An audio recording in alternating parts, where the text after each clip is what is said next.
Pues muy buenas a todos y a todas. No sé cómo empezar esto porque estoy muy emocionado. A todos, perdón. A todos, todas, todes, todos, lo que sea. Si eres alien, por ejemplo, ¿no? Pues muy buenas a todos y a todas y a todes y a lo que seas. Estamos regresando a este podcast que pues en algún momento se llamó Helter Skelter Radio y ahora es conocido como el show de Óscar Cortés. Y sus amigos. Y los demás. Óscar Cortés y los demás, quien me acompaña el día de hoy. Óscar, ¿cómo te sientes? ¿Estás emocionado de regresar otra vez a la cabina de grabación? Estamos estrenando una nueva cabina en la colonia Doctores. ¿Cómo te sientes, Óscar? Bien, ¿qué tal? ¿Qué tal? Aquí en la calle de... estamos en la calle de Doctor House. Doctor House, sí, por supuesto. Con la esquina con el doctor... ¿Cómo se llama ese doctor Chapatín? De cierta escuela que dice que le gusta que le digan doctor? Ya, está bien. Esquina con esa. Es el doctor Chapatín, dices, José. Entre el doctor Chapatín y el doctor García. El doctor García. Sí. Sí, porque está cerca de las luchas. Sí. Pues bueno, bienvenido Óscar Cortés y aquí está también Javier, Josué. Javier, ¿cómo te sientes, Javier? Oye, pero perdón, en la avenida Blanco Moeno también. ¿De Zacarías? ¡Ah, ya estás aprendiendo! ¡Viene! No te contesto que estás aprendiendo. Perdón, Javier, yo te interrumpí con mis babosadas. Adelante, Javier. Muy bien, acá andamos iniciando una nueva era, ¿no? Una nueva era. Sí, de luz. Una nueva dinastía. Una nueva transformación. Así es. Sí. Tal vez ha evolucionado el contenido de Helter Skelter Radio para bien. ¿Pokeevolución? Una pokeevolución o una transformación energética Super Saiyajin. Órale. ¿No? Oye, Javi, si tú fueras Pokémon, ¿qué Pokémon serías? A ver, ayúdenme. Yo no sé nada de Pokémones, José, tú que eres el experto. Sí, a ver. Machop, ¿no? Sí. ¿Sí? Dani, ¿cuál sería? Lilithong. No de la lengüota. De la órale. Lengüota. ¿Y yo cuál sería, Josué? Uno que esté viejito. Scrafty, yo creo. ¿Ese está viejito? Sí, ese está viejito. ¿Y tú cuál serías? No sé. ¿Cuál sería, Josué? ¿Qué Pokémon sería? ¿Quién sabe? No sé. De la 9ª generación que apenas va a salir. ¿De las recientes? Sí. Yo lo veo como un Dito. Porque puede ser todo, Josué. Puede ser lo que él quiera. Sí, puede hacer lo que él le plazca. ¿Y el señor Manson cuál será? El señor Manson debe ser algo así como... ¿O será un Gengar, ¿no? ¿O será Ash? Puede ser el doctor Oak. Ajá, sí. Ajá. Profesor Oak. No sé, no lo sé. Pero en este caso Oscar es Misty, ¿no? Claro, sí. Por supuesto. Sí. Yo me quedé en la primera generación, ya no sé más. Ajá. Ya no sé, Josué es todo un erudito en Pokémon. O sea que cuando lees la Biblia te quedas en la primera generación, nada más, ya no pasas de ahí. Ya no, Nuevo Testamento ya no sé. Pero pues bueno, vamos a comenzar. La primera generación. ¿Qué me cuentas, Oscar? Los primeros 4 capítulos del Génesis. Nada más. Ándale. Nada más. Sí. Pues ¿qué me cuentas, Oscar? Ay, pues aquí estamos felices de regreso, ¿no? A este nuevo formato. Bueno, no nuevo formato, estamos reinaugurando el formato, ¿no? Como inició esta historia, Dani Arellano. Como inició este cuento. Pues el día de hoy vamos a hablar, justamente para inaugurar este regreso, vamos a hablar de los cuentos. ¿Qué es un cuento? ¿Qué me cuentas? No me cuentes, Oscar. Uh-huh. Yo ya sé que tú eres bien cuentero. ¿Te acuerdas de ese trabalenguas que era cuando cuentes cuentos, cuenta cuántos cuentos cuentas? Porque cuando cuentas cuentos, nunca cuentas cuántos cuentos cuentas. Ah, muy bien. Ahora el del arzobispo de Constantinopla. No me cuentes. Pues vamos a comenzar. Para también no alargarnos tanto, aunque así le gusta a Oscar. Vamos a ver qué onda con los cuentos, ¿no? No sé si quisieran comenzar alguno de ustedes, de los eruditos. Javier, que se aventó una saga completa de los cuentos ahí en esa lejana pandemia. Ya se ve lejana la pandemia, ¿no? No, pero ahí viene la nueva variante. Omicron BA2. Sí. Super Saiyajin 3. Sí. Fase Dios. También el virus ha evolucionado, ¿no? Uh-huh. Sí, definitivamente. Sí. Bueno, pero bueno. Mira, la verdad, hace tanto que fue la serie que ya no me acuerdo de nada. Ya se me olvidó todo lo del cuento. No, creo que el cuento es tal vez un género que nos ha ayudado a nosotros a comenzar a leer. Creo que es una forma muy amable de comenzar en el mundo de la lectura, tan solo por el fundamento del cuento. El cuento, con el paso del tiempo, cómo ha transformado el hombre a la sociedad y que cada vez es más acelerada, se queda con menos tiempo de hacer cosas. Entonces, los escritores empezaron a darse cuenta que necesitaban unas nuevas maneras o algún nuevo formato que permitiera a las personas encontrar placer rápidamente. Ya no tenían tanto tiempo de esos viajes eternos en tren, ¿no? Para leerse sus novelas de Dostoyevsky, ¿no? Claro. Sus ladrillotes. Y los pocos tiempos que tenían en el transcurso del día los empezaron a dedicar a historias cortas. Oye, Javi, perdón que te interrumpa. Me recordaste aquella cita de Günter Grass, el escritor alemán. Dice: las personas siempre han contado cuentos, mucho antes de que la humanidad aprendiera a leer y escribir. Todo el mundo escuchaba cuentos y había narradores que los contaban mejor que otros. Es decir, que la gente siempre les creía sus mentiras. Es que el cuento está muy ligado a la mentira. Totalmente. Pero eso es muy cierto lo que dices, ¿no? O sea, una cosa es, el cuento como literatura y otra el cuento como tradición. Y el cuento siempre ha existido como tradición. Claro, porque tiene que ver con la tradición de narrar. Sí. Bueno, ahí está el ejemplo de Las Mil y Una Noches, que yo creo que es el ejemplo más claro de cómo se transita a esta idea de la narración a la literatura, ¿no? O sea, Las Mil y Una Noches me parece que es el ejemplo más claro.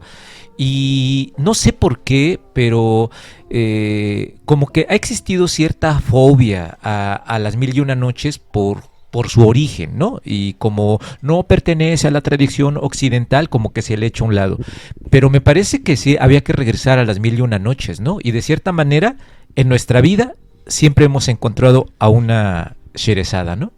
Y también como muchas veces los cuentistas que más nos impactan son los que parecen narrados más que escritos. Exactamente. ¿No?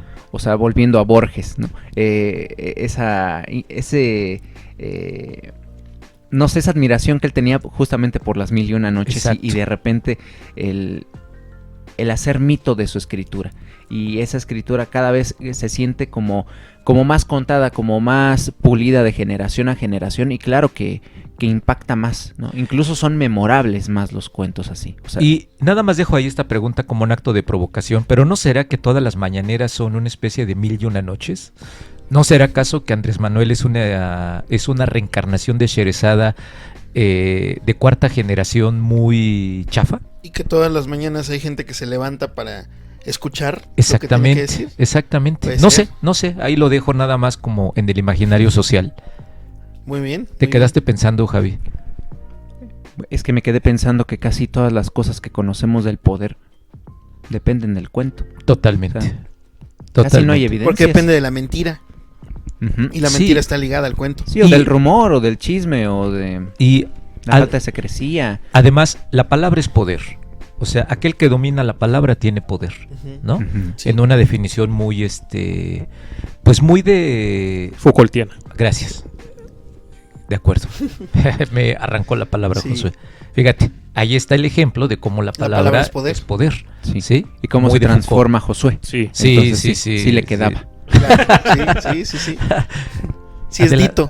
Sí. Pues vamos a comenzar, no sé qué les parece, con esta idea de más allá del cuento como un género literario, porque es un género literario que tiene características muy específicas. Si uno lo busca en Wikipedia, la definición te va a decir que consta de una serie de personajes muy específicos, mínimos, que además de todo debe tener cierta extensión, porque si se extiende de más ya deja de ser un cuento y empieza por ejemplo a convertirse en una noveleta o en una novela breve, ¿no?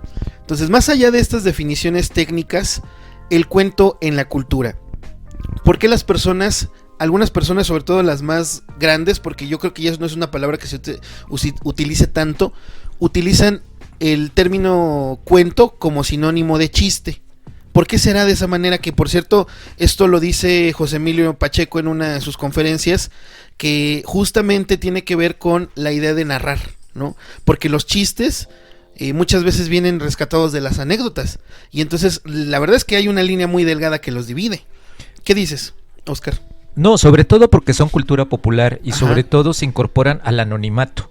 O sea, esta idea de saber de un chiste, cuando lo narra alguien, o sea, nadie sabe quién lo creó, pero el asunto es que cuando lo narra alguien y llega a los oídos de otro, ese otro lo transforma y se va convirtiendo en un asunto de dialogicidad, donde el cuento o el chiste original, cuando a veces ya se platica en una fiesta, ya dejó de ser lo que originalmente fue. Y entonces eso es lo importante de la cultura popular.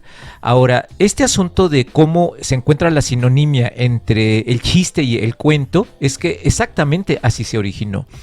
En México, las tradiciones de las culturas originarias tienen mucho las narrativas acerca de lo que significa esta parte del cuento, aunque no incorporaban esta parte humorística del chiste. Eso llegó, desde mi punto de vista, al menos que aquí Josué me diga otra cosa, pero a mí me parece que se da con la llegada de los españoles. Es ahí donde se empieza a dar esta simbiosis entre la narración y el chiste.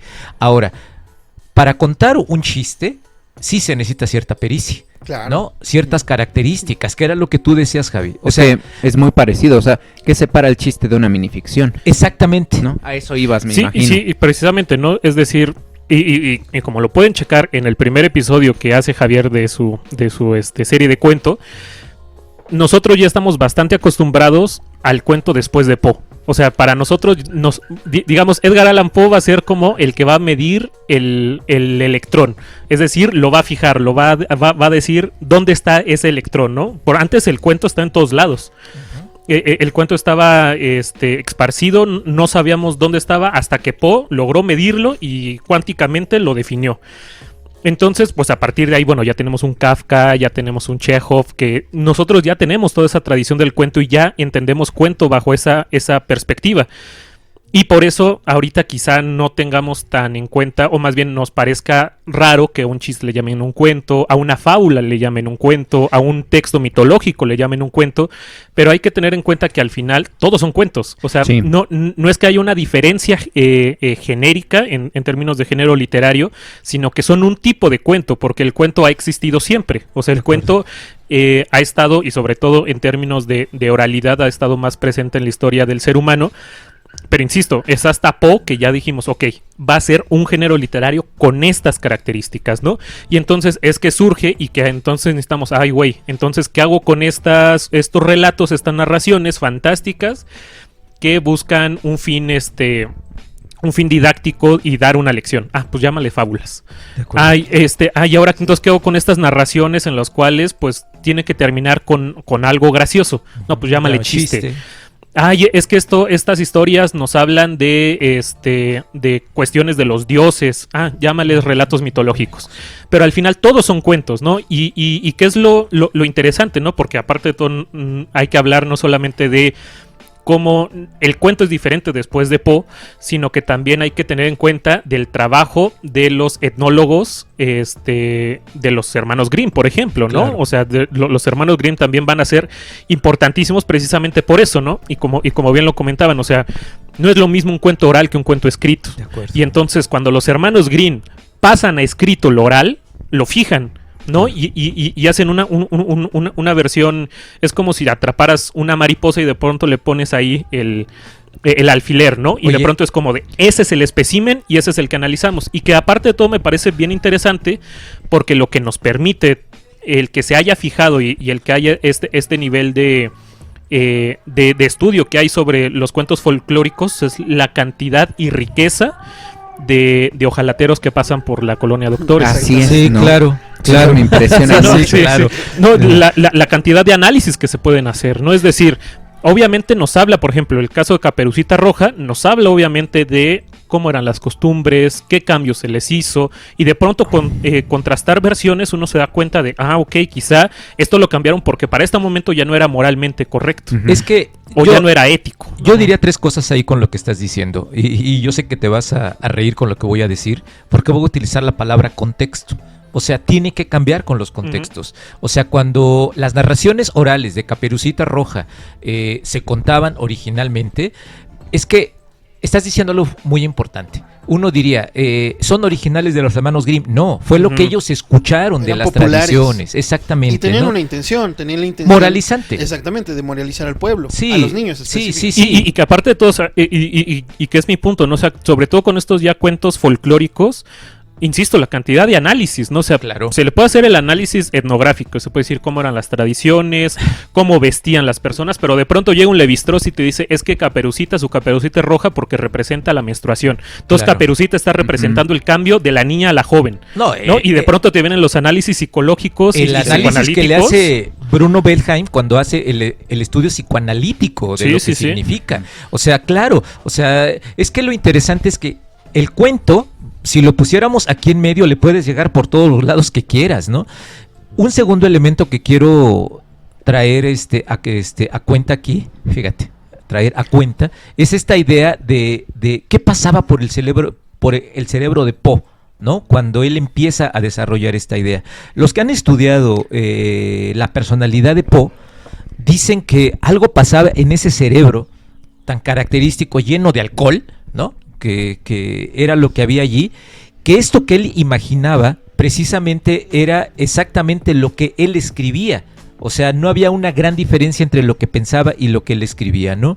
Y entonces, ¿qué sucedía en este cerebro de Poe? Pues precisamente es ese traslado de lo que es la narración oral a lo escrito. Y que sobre todo, y como bien decía Javi, ¿no? O sea, esta definición de Poe nos habla directamente del cambio a la modernidad. Totalmente. O sea, como bien comenta Javi, ¿no? Y más aún en el siglo XX, donde la explosión, digamos, genérica del cuento como lo conocemos actualmente, ¿no? Es decir, qué casual que cuando surge la televisión, cuando surge todavía más la vorágine capitalista, cuando surge más el imperialismo, es cuando más breves se hacen los relatos, ¿no? Exacto. O sea, es bastante interesante ver, o sea, a ese grado, y que obviamente como comentaba Javi, ¿no? Y de pronto llegar al extremo de llegar a la minificción y de pronto llegar al microrrelato, y que es bastante interesante, ¿no? Insisto, ver cómo surge con Poe el cuento moderno y que va de la par precisamente a conforme el libro deja, o más bien la novela deja de ser el género literario por excelencia, ¿no? Uh-huh.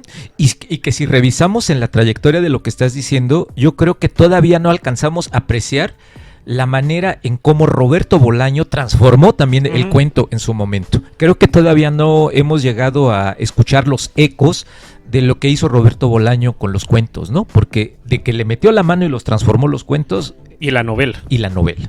Sí. No, sí, y además de todo que es el cuento es el fundamento de todos, de muchos otros géneros, ¿no? Porque el cuento en muchas novelas ya grandes en las que se desarrolla un macrocosmos, empezó siendo un cuento, ¿no? O sea, me remito, por ejemplo, a El Hobbit. El Hobbit originalmente era un cuento en el que Tolkien pues pretendía nada más narrar una pequeña experiencia que había tenido en la guerra, ¿no?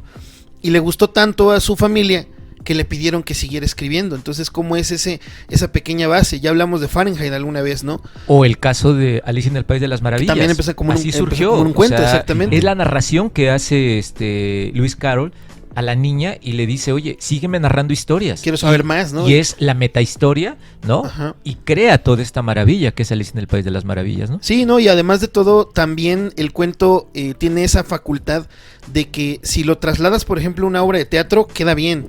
Si lo trasladas, por ejemplo, a una película, es muy fácil adaptarse a esas circunstancias, ¿no? Ahorita nada más y nada menos hay una película que está ahorita muy de moda que se llama Drive My Car.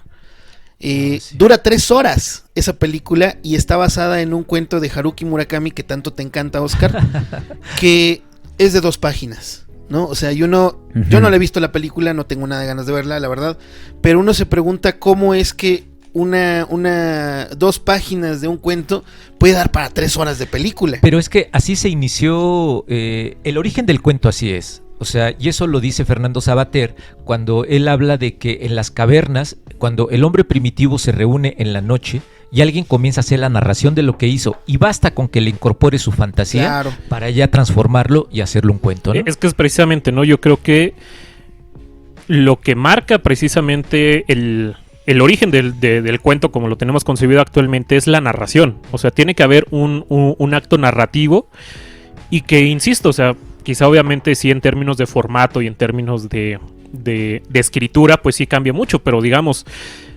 digamos que es la célula, ¿no? Porque también está el caso inverso, no solamente está el cuento que se hizo novela, sino la novela que contiene cuentos, ¿no? Exacto. Es decir, también está el Quijote que contiene cuentos, obviamente todos los ejemplos del Conde Lucanor también están ahí. Oye, o sea, el ejemplo más claro para mí, que yo sigo pensando que es el mejor libro de José Agustín, está hecho a base de con base en cuentos. ¿Cuál es? Cerca del Fuego. Okay. Cerca del Fuego se compone de cuentos. Es que eso es lo chingón, al lector le corresponde armar el rompecabezas, ¿no? Y a veces justamente esos cuentos, sobre todo cuando el escritor es gran cuentista, exacto, forma esos cuentos, pero cuando los ves así a lo lejos y los ves como que los analizas uno por uno, te das cuenta de que a lo mejor están conectados, y a lo mejor pertenecen al mismo universo, ¿no? Pero ¿no será que todos los cuentos están conectados? Pues también puede ser, ¿no? Puede ser, sí. O sea, me parece que todos los cuentos tendrían que estar conectados y bueno, hablando de un autor, ¿no? ¿O te refieres a todos en general? Todos los cuentos me parece que están conectados. Ay, no lo sé. Pues es que también a lo mejor parten del mismo origen, ¿no? Que es, en primera la narración y en segunda que hay quien dice que ya no se cuenta nada original, que todo es el refrito del refrito y ahí vas a decir tú, por ejemplo, que es de la Odisea y de la Ilíada. ¿No? Ahí, por ejemplo, sí podría coincidir, ¿no? Que los cuentistas no tienen un buen cuento o el cuento no resuena si no es humano. Y siempre el cuento está basado en un tema o en un sentimiento que remite a que el humano que lo lee vibre, resuene. Eso sí tiene que estar. Pero la naturaleza del cuento... Por ejemplo, yo no podría comparar el cuento de García Márquez al cuento de Poe. O sea, no encuentro similitudes por ningún lado. Poe es puras sombras. Pero a lo que me refiero, Javi, es que, o sea, no me refiero a la estructura, sino a lo que me refiero es que finalmente se unen a partir de una necesidad de narración. Sí. Bueno, pero eso une a todo, ¿no? O sea, eso une teatro, eso une novela, eso une podcast. Eso nos une a estos grandes autores. El señor Manson, ¿no? Forma parte, es como el antologador, ¿no? Es como los hermanos Grimm, señor Manson. No sé cuántas veces lo he dicho, pero bueno, lo voy a repetir. Es lo que dice Melich, ¿no? O sea, somos homo narrans, somos sujetos que aparte de ser sapiens, tenemos la necesidad de narrar. Y al tener la necesidad de narrar, buscas conectar, ¿no? Están diciendo cosas bien interesantes. Desde que Josué estaba hablando de esto de encontrar el electrón, de determinarlo, me pareció muy bella la imagen, porque es así, ¿no? O sea, por ejemplo, los hermanos Grimm, claro que tuvieron que eliminar una bola de versiones orales para decir, nos quedamos con esta y ahora nosotros tenemos que tragarnos la de los hermanos Grimm, ¿no? No, lo peor es que nos tenemos que tragar la de Disney. Sí, nos tenemos que tragar, imagínate, y esa nos la tragamos diario, todos, ¿no? Pero es así como, ok, ya un antologador tuvo que darse a la tarea de eliminar muchas versiones para quedarse con la que le pareció correcta. ¿Con qué criterios? ¿Quién sabe? Los desconocemos, ¿no? Creo que eso es algo muy, muy padre que tienen algunos antologadores que normalmente en sus prólogos o en sus introducciones sí comentan cuáles fueron sus criterios, ¿no? De selección. ¿Qué valoraron más para decidir qué modificar y qué no? Y en este caso pues desconocemos cuáles pudieron ser los de los hermanos Grimm. Hay teorías, hay estudios, ¿no? Y se puede ver una obra literaria, como bien dijeron, a partir de una bola de disciplinas y las que no hemos inventado, ¿no? Pero me parece muy bello eso de que nosotros, cuando encontramos alguna historia que nos hace vibrar o que nos repercute, queramos hacerla un poco más eterna que nuestras propias vidas e intentar plasmarla en letras para que persista, para que alguien más la encuentre. Como una esperanza, ¿no? Así como llevarlo más allá. Y claro, renuncias a muchas cosas, renuncias a la riqueza del oral, renuncias a la riqueza de las versiones, a los chismes que hay entre... Por ejemplo... Nos podemos saber el mismo chiste y no lo contamos igual ninguno de los cuatro, ¿no? Claro. ¿No? Lo mismo ocurre con el cuento. Y mira, que el chiste es breve, ¿no? El chiste, como sea, si nos lo ponemos a estudiar, a lo mejor en 2 semanas sí tenemos letra por letra cómo va el chiste.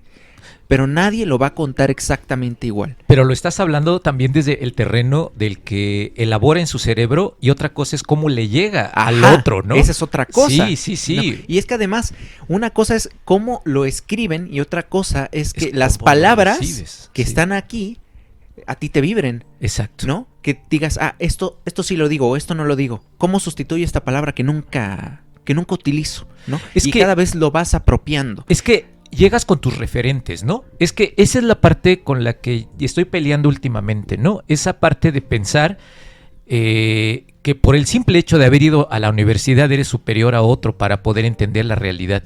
Cuando no es así. Sí, no. O sea, la realidad la percibes a partir de tus propias construcciones y de tus propios referentes, ¿no?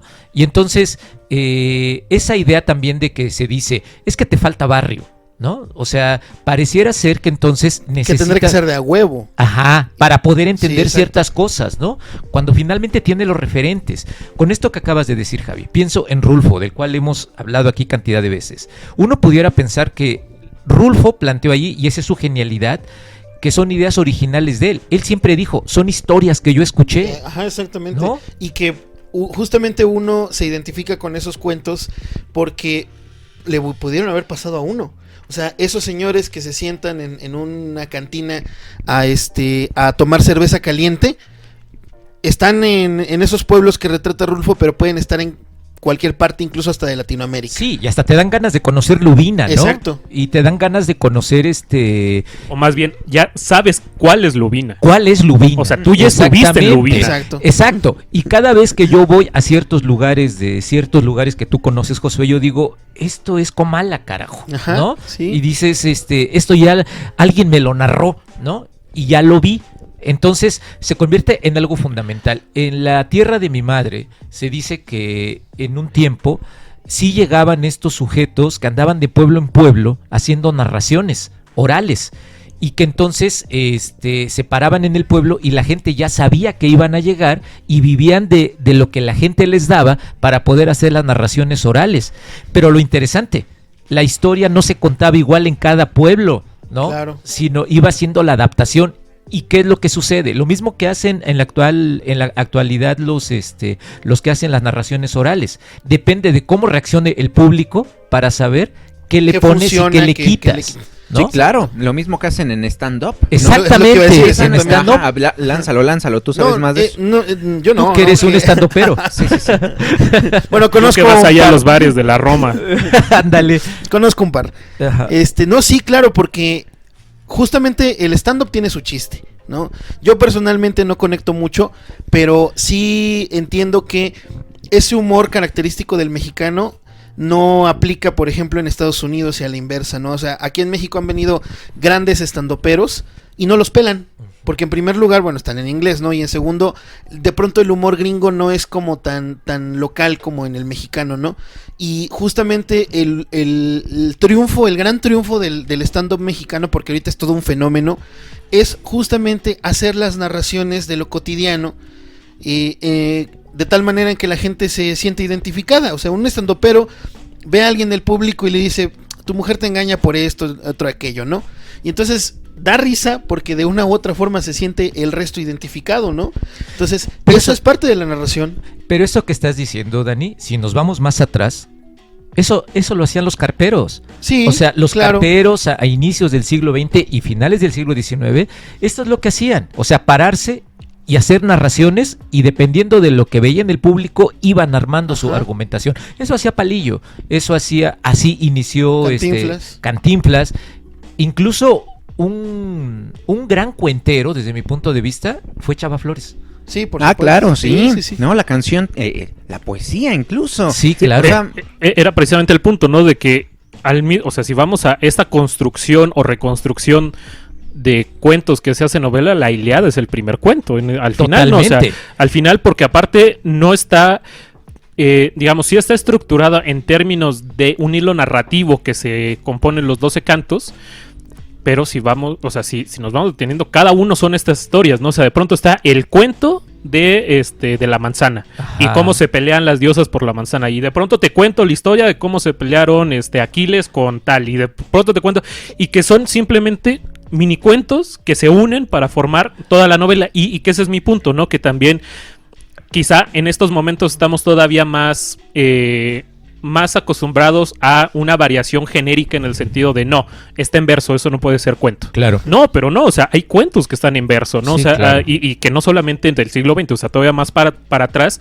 y hay que tener en cuenta nada más, y que insisto, ¿no? Ese es el punto narrativo, o sea, tienen que tener el punto narrativo para que se le pueda considerar cuento, o sea, no es necesario que esté en verso, que esté escrito en prosa, que esté escrito en cualquier forma. Si tiene narración, es cuento. Pero de pronto también la academia se ha vuelto bastante selectiva, y creo que lo que ha hecho es tratar de encasillar y poner esas etiquetas, decir esto es cuento y esto no es cuento, ¿no? Porque reúne ciertas características. Y no solamente la academia, o sea, la institución. Claro, claro. Sí, no, dejando la universidad, si vamos más allá y vemos la escala de la cultura tiene que catalogar y etiquetar sus apoyos. Uh-huh. Entonces, normalmente las convocatorias ya te ponen de antemano, ¿no? Los requisitos, esto es cuento, esto no, ¿no? Esto es teatro, esto no, esto es poesía, esto no, ¿no?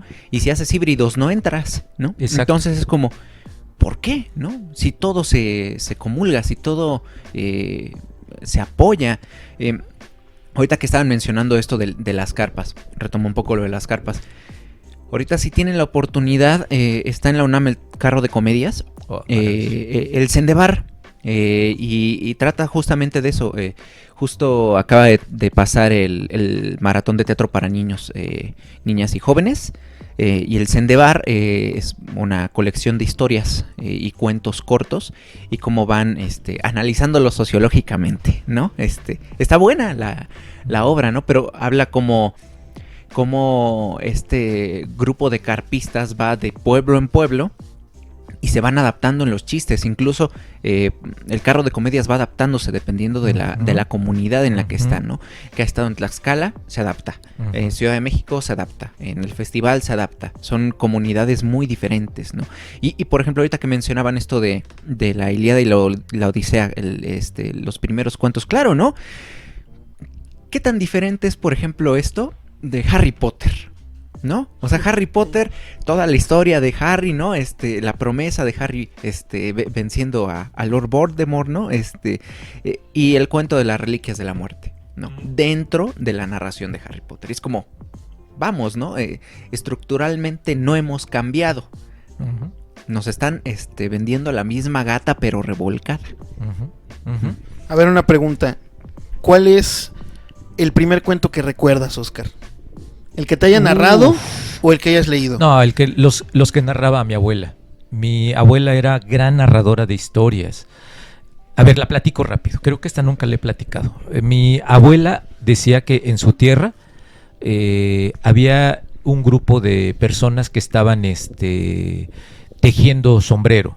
Hacían cuevas dentro de la tierra y se metían ahí en las noches para tejer el sombrero, para salir a venderlo a los mercados.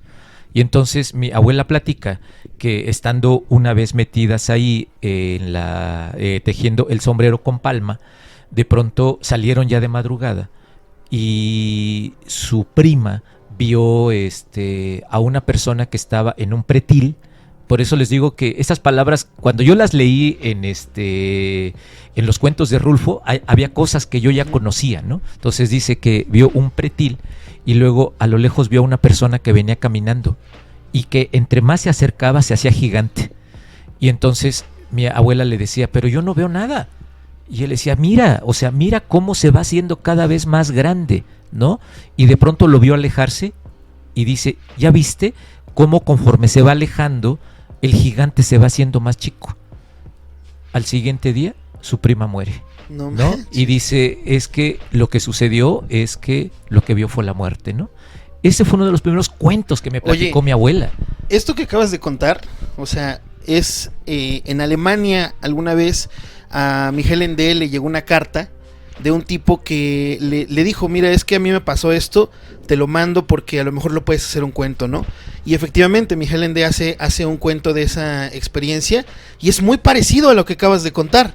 Es de una pareja que encuentran un edificio porque están buscando dónde vivir, les dan la dirección de un lugar y les dicen, bueno, este está desocupado, a lo mejor pueden ahí encontrar algo. Entran al lugar y dentro del edificio hay una especie de pilares. Y entonces cuentan que cada vez que avanzaban, o sea, cada vez que pasaban avanzaban hacia el pasillo donde estaban esos pilares, los pilares se iban haciendo más pequeños. Y al revés, se iban haciendo más pequeños. Y entonces el esposo le dice, es que tienes que ver esto, ¿no? Porque el esposo fue el primero en entrar, luego la esposa entra y dice, no, pero no pasa nada aquí, o sea, está normal, estás loco, seguramente estás borracho, no sé. Y resulta que solamente el esposo los veía, ¿no? Y que un par de días después, el esposo se murió porque le cayó encima un pilar. Entonces, imagínate que, o sea, tal vez tienes razón. No, yo creo que tienes razón con esto que dices que los cuentos están conectados, ¿no? Porque Alemania, mitad del siglo XX, y tú llegas y lo escuchas de tu abuela en otro contexto completamente diferente. Y es la misma historia. Y lo interesante, Dani, que es esta parte que últimamente he estado argumentando en todos lados, ¿no? En los datos estadísticos, mi abuela era una analfabeta y sin embargo era una gran narradora de cuentos. O sea, nos tenía embobados cuando mi abuela narraba cuentos. Esas noches yo no dormía, ¿no? O sea, de cuando te los narraba y te lo ibas imaginando. Esas y otras historias. Mi abuelo nos platicaba otras, ¿no? Y que finalmente a mí me encantaba ir a su casa porque, bueno, aparte de disfrutar el más rico café con leche que se puede preparar con una torta de frijoles con nopales, era escuchar estas historias, ¿no? Y era lo que decíamos, ¿no? O sea, esta parte de cómo la historia se vuelve colectiva y en su momento la socializas y cómo se va transformando, ¿no? Yo aquí recomendaría, bueno, más bien, no le recomiendo leer a Vladimir Prop porque es ruso. Ándale, ahorita no lean a Vladimir Prop porque es ruso. Pero cuando acabe todo, pónganse a leer a Vladimir Prop y sus raíces históricas del cuento, que es precisamente todo o sea, que es un estudio antropológico espectacular el que hace Prop y que es precisamente esto, ¿no? Un poquito del lado del estructuralismo, no tanto en el sentido psicoanalítico como después lo va a hacer Jung del análisis de las narraciones y cómo está el inconsciente colectivo y que por eso se conectan relatos mitológicos en todas partes del mundo, pero lo que hace Prop es precisamente eso, ¿no? Y que me llama mucho la atención con esto que dices especialmente de tu abuela, Oscar, en el sentido de que tiene todo el sentido en términos de Prop, porque pues ¿qué vemos? ¿Qué es el primer capítulo de la visión de los vencidos, ¿no? O sea, son todos augurios, meramente augurios, ¿no? Entonces también es obviamente esa construcción que plantea Prop, ¿no? O sea, todo cuento es un mito que se separó de su rito. Exactamente. Todo cuento es mito que se separó de su rito y entonces pone muchos ejemplos Prop, sobre todo rusos, por eso no lo lean, pero pone muchos ejemplos con la serpiente, ¿no? Es decir, la serpiente, y hay muchos cuentos en Rusia alrededor de la serpiente, y dice Prop, es que al final, si nos podemos analizar todos estos cuentos, parten de una acción ritual que había en torno a la serpiente, y que de pronto, ya sea por cuestiones de que llega otra religión, llega otra moral, se ve el mundo de otra forma, se niega, ¿no? Y entonces por eso ahora la serpiente es vista como mala, cuando antes era vista como la buena, ¿no? Y entonces van cambiando las historias y actualmente, pues, ¿qué tenemos, no? O sea, la serpiente como la que le da, y que pone el ejemplo, ¿no? La que le da la manzana a Eva, la mala, la que se arrastra, pero en un principio es la serpiente como ese ejemplo de el cambio de piel, la transformación, el contacto con la tierra, y que dice Prop, es que dense cuenta cómo ha evolucionado a este nivel el cuento, y todo cuento tiene su raíz en un mito que se separó de su rito, ¿no? Y que me viene totalmente a cuenta, ¿no? Porque al final las tradiciones mexicanas tienen muy en cuenta, y que obviamente quizá ahí si nos vamos al lado junguiano para también relacionarlo con los romanos, con los griegos, en el sentido de que siempre tenemos una necesidad de prever el futuro, ¿no? Y es que esa visión es un presagio de lo que le va a pasar después. Fíjate, ¿no? que acabas de decir algo muy importante, Josué, y que yo coincido. O sea, no solamente es el presagio como tal, sino el dominio del futuro. O sea, quiero dominar el futuro. Y que por la eso enorme necesidad que tenemos de saber qué es lo que va a pasar. De tener el control. Exactamente. O sea, uno puede decir, ay, la pinche gente que lee su horóscopo, es su necesidad de querer controlar su futuro, ¿no? Y que más allá, y que es lo mismo que comenta Alan Moore, ¿no? O sea, él dice, es que yo envidio a los conspiranoicos. Exacto. Porque ellos ya tienen el control de todo. Ellos ya lo saben. Ellos ya tienen el control de quién me engaña, cómo me engaña. Y además, hagas lo que hagas, es lo que va a pasar. Ajá, exactamente, ¿no? Y que de pronto... Y si no pasa, también es una explicación, Sí, ¿no? claro. Sí, es que así lo quisieron. Es que los Estados Unidos nos domina. Es que Estados Unidos la CIA nos tiene controlados a todos. ¿no? Y que todas estas teorías conspiranoicas es precisamente como dice Alan Moore, ¿no? O sea, es que yo los envidio porque ellos ya tienen el control del mundo, ellos ya saben cómo funciona. Es que imagínate escribir una historia donde escribas esa parte de que con la vacuna Sputnik te pusieron un chip. Y a partir de eso haces una narración, ¿no? Por supuesto. Eso estaría muy chido, ¿no? O sea, de pronto esa necesidad de predecir el futuro y que entonces dices, claro, ya nos dominaron los pinches rusos y en la actualidad ese chip ya está siendo controlado, ¿no? Por eso mencionó ahorita ahí al autor ruso, porque ya Josué está controlado ya. Pero aparte de todo, uno piensa, y creo que tú lo trabajaste en tu serie, Javi, esta idea de la importancia de Chekhov.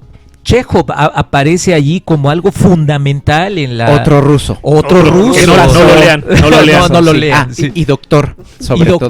Doctor Anton Chekhov. Oye, pero qué interesante, ¿no? Chekhov desde el cuento... Y perdón, Dostoyevsky desde la gran novela, ¿no? O sea, algo pasó ahí en la pinche Rusia de ese momento que te hace que aparezcan esas narraciones fantásticas, ¿no? Sí, y Chekhov también, ahorita que estaban mencionando esto de las coincidencias en diferentes sociedades de esos miedos o de lo que está dentro humano, ¿no? Que estamos buscando explicar. Pues más me arrepiento de haber dicho no coincidimos, ¿no? En la parte de que todo el cuento está unido, ¿no? O sea, todos los cuentistas están unidos por algo. No, sí están unidos, ¿no? Ahorita que estabas hablando sobre eso, yo me acordaba de las historias de mi madre, ¿no? Ella hablaba de una vecina que se llama, porque todavía vive, Lala, y que es una vecina que está loca. Entonces, ella... todas las noches de luna llena salía con perros alrededor corriendo en su pueblo, ¿no? Y agarren a Lala porque se escapó, porque con la luna llena se ponía más fuerte y se escapaba de su casa. Y entonces iban todos a perseguir a Lala porque se ponía muy mal, lanzaba piedras a las personas, o sea, un caso muy extraño, pero qué raro que sea en luna llena, ¿no? ¿Qué relatos no utilizan la luna llena para todo? Claro. Y salían cantando de Lala. Lala. No, pero sí era así de miedo, ¿no? Porque, por ejemplo, mi madre me dice, yo escuchaba de niña, ella tenía como 6 años, 7, ¿no?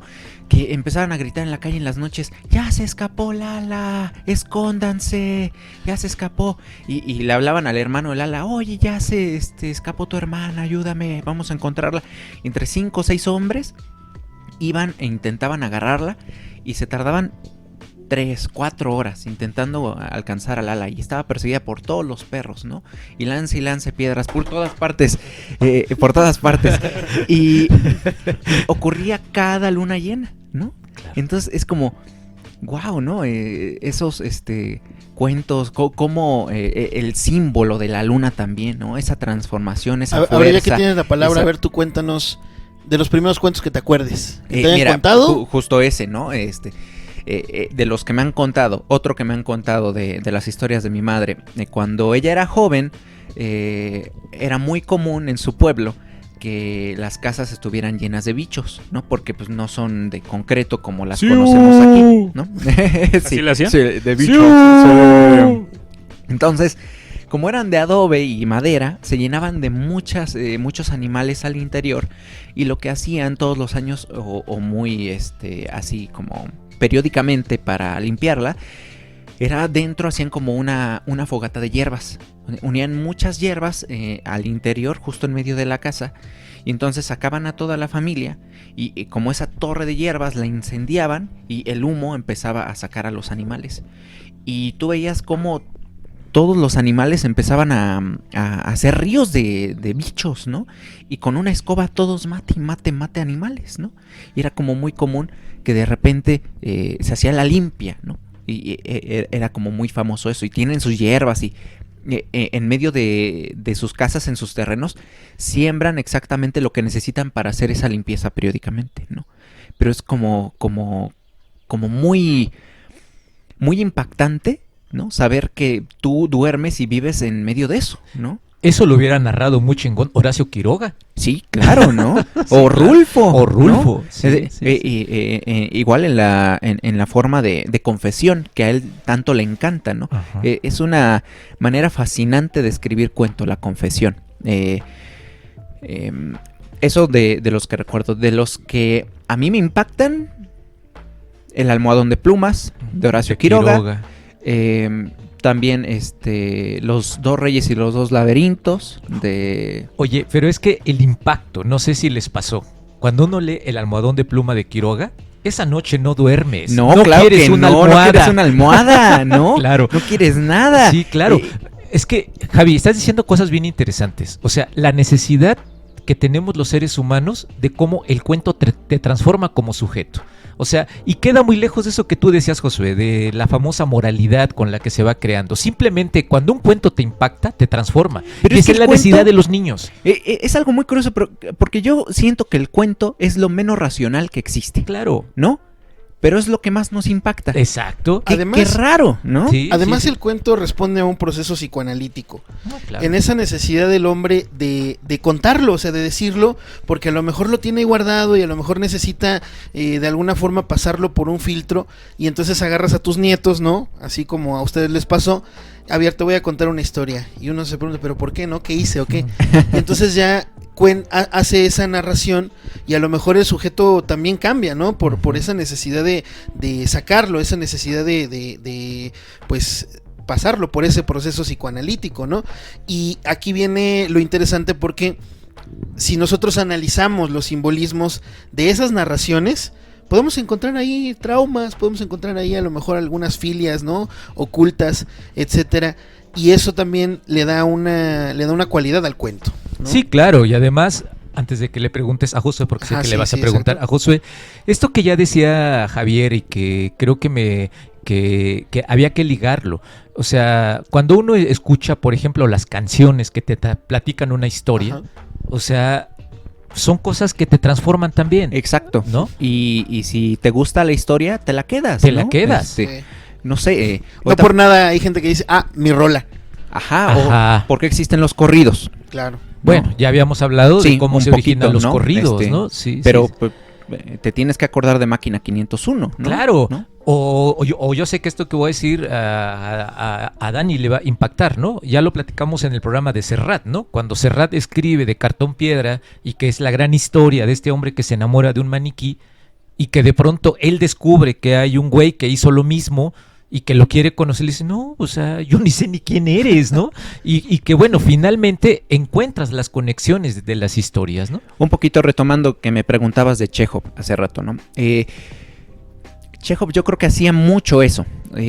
No sé qué pasaba por la cabeza, la mente de Chekhov, pero él me parece que estaba demasiado bien acomodado económica y socialmente como para escribir lo que escribía, ¿no? Claro. Era como muy curioso que él observara a su alrededor la sociedad rusa y casi todos sus cuentos fueran de soledad, de circunstancias incambiables, de personajes que aunque deseaban algo nunca escogían esa opción, ¿no?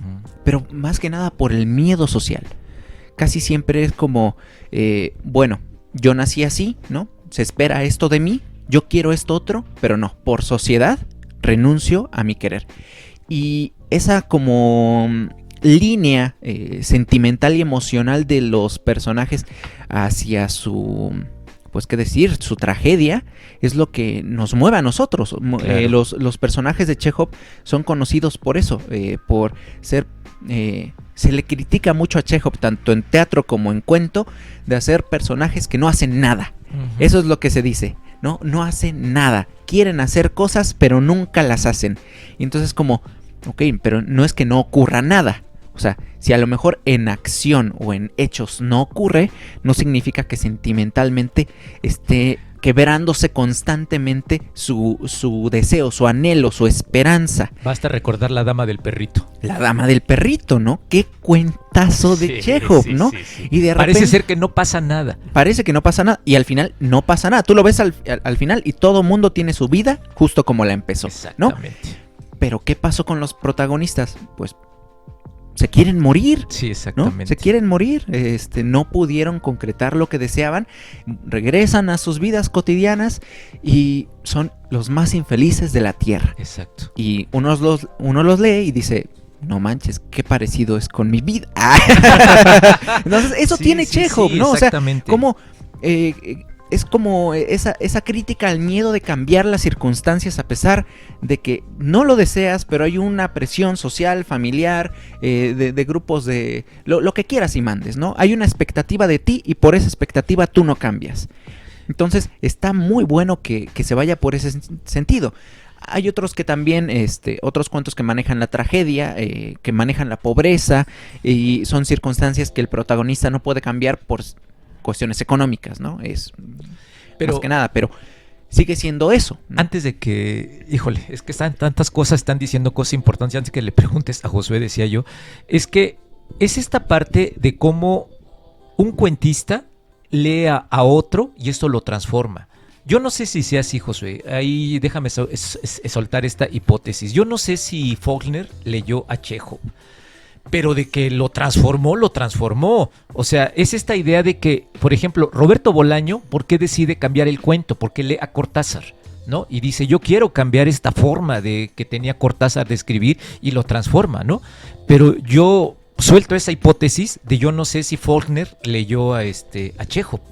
No, es que o sea, de seguro sí, y que me llama mucho la atención ahorita lo que comenta Javi, ¿no? Porque es bastante chistoso cómo en el cuento comienza la introspección al mismo tiempo que la novela está el realismo en su máximo auge, ¿no? O sea, precisamente de pronto tenemos unos hermanos Karamazov, Una guerra y paz, que son novelotas y que es como el reflejo de la sociedad. Y que bueno, obviamente responde a ese momento, no por nada, en ese momento también está un Benito Pérez Galdós, un Emil Solá, todos estos los típicos realistas que después con Solá van a evolucionar al naturalismo, que es tratemos de imprimir la realidad en letras lo más hasta donde más podamos. Y que la respuesta obvia es como de, y en el cuento vámonos a la introspección. Uh-huh. En vez de plasmarlo de afuera, vamos a plasmarlo de adentro, ¿no? Y que es algo que pasa mucho y que me parece también bastante bien interesante cómo al cuento se le puede poner cualquier apellido. Es cuento de miedo, cuento de terror, cuento de fantasía, cuento fantástico, o sea, se le puede poner cualquier apellido, ¿no? Y que es bastante interesante en ese aspecto, porque es precisamente también pues ese cambio que se puede dar, ¿no? Es decir, muchos de los cambios en términos cuentísticos se da nada más por el simple cambio del matiz que se le da al cuento, ¿no? Uh-huh. Es decir, por ejemplo, tenemos el mayor ejemplo, que es el de Rosas para Emily, que es el cuento de Faulkner, que es directamente como el mayor y directamente junto con La amortajada de María Luisa Bombal, los dos mayores ejemplos de cómo llega Rulfo a Pedro Páramo. Uh-huh, uh-huh. ¿Qué es lo único que cambia en el matiz?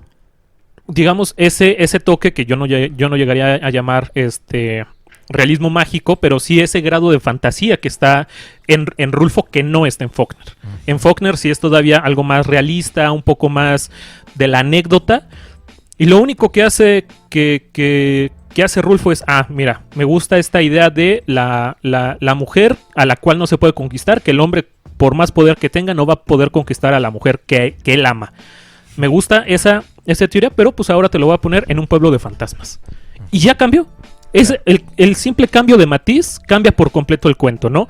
Y que es algo que pasa totalmente, ¿no? O sea, está un Chekhov que que leyó muy bien a Poe, y de pronto te tienes a un Faulkner que lee muy bien a Chekhov, y después tienes un Rulfo que lee bien a Faulkner, y después tienes un Cortázar que lee bien a Rulfo, y después tienes un Bolaño que lee, o sea, y que ahí se puede hacer la cadena, y que si nos vamos a detener realmente, pues hay cuentos que se parecen mucho, o sea, y que se parecen bastante, y lo único que les dotas de su personalidad del cuentista que lo hace en ese tiempo es el cambio de matiz, ¿no? Un poquito sumando esto, los cuentistas se han trepado en hombros de gigantes constantemente, y es en el arte igual, o sea, es como ese debate eterno del plagio, ¿no? Esto es plagio, esto no es plagio. Pues, ¿dónde entra la inspiración?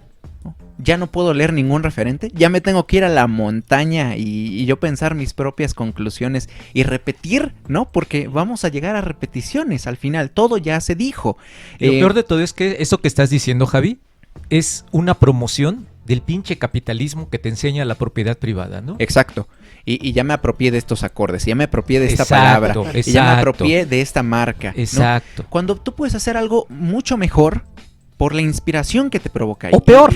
No, ponle tú, hacer algo, sí, ¿no? Sí. Diferente, lo que te nazca, ¿no? Sí, claro. Pero ¿por qué no tengo la libertad de expresarme a partir de lo que veo? Exacto. Es que todo mundo por mencionar los árboles de la naturaleza ya estamos plagiando porque todos vemos y nos inspiramos del cielo, del atardecer.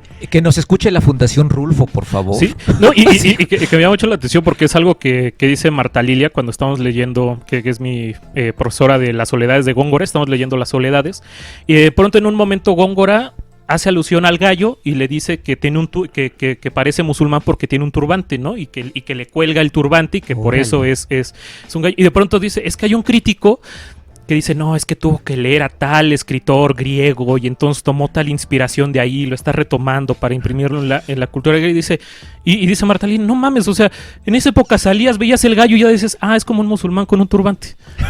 O sea, oye, no tenías que ir a leer al griego olvidado en un epigrama súper escondido donde hacen la misma referencia para poner en tu poema que el gallo es como un musulmán que le está colgando el turbante. Oye, me recordaste, rápido platico esta anécdota, no sé si alguna vez la vieron, una entrevista que le hace Cristina Pacheco a Jaime Sabines.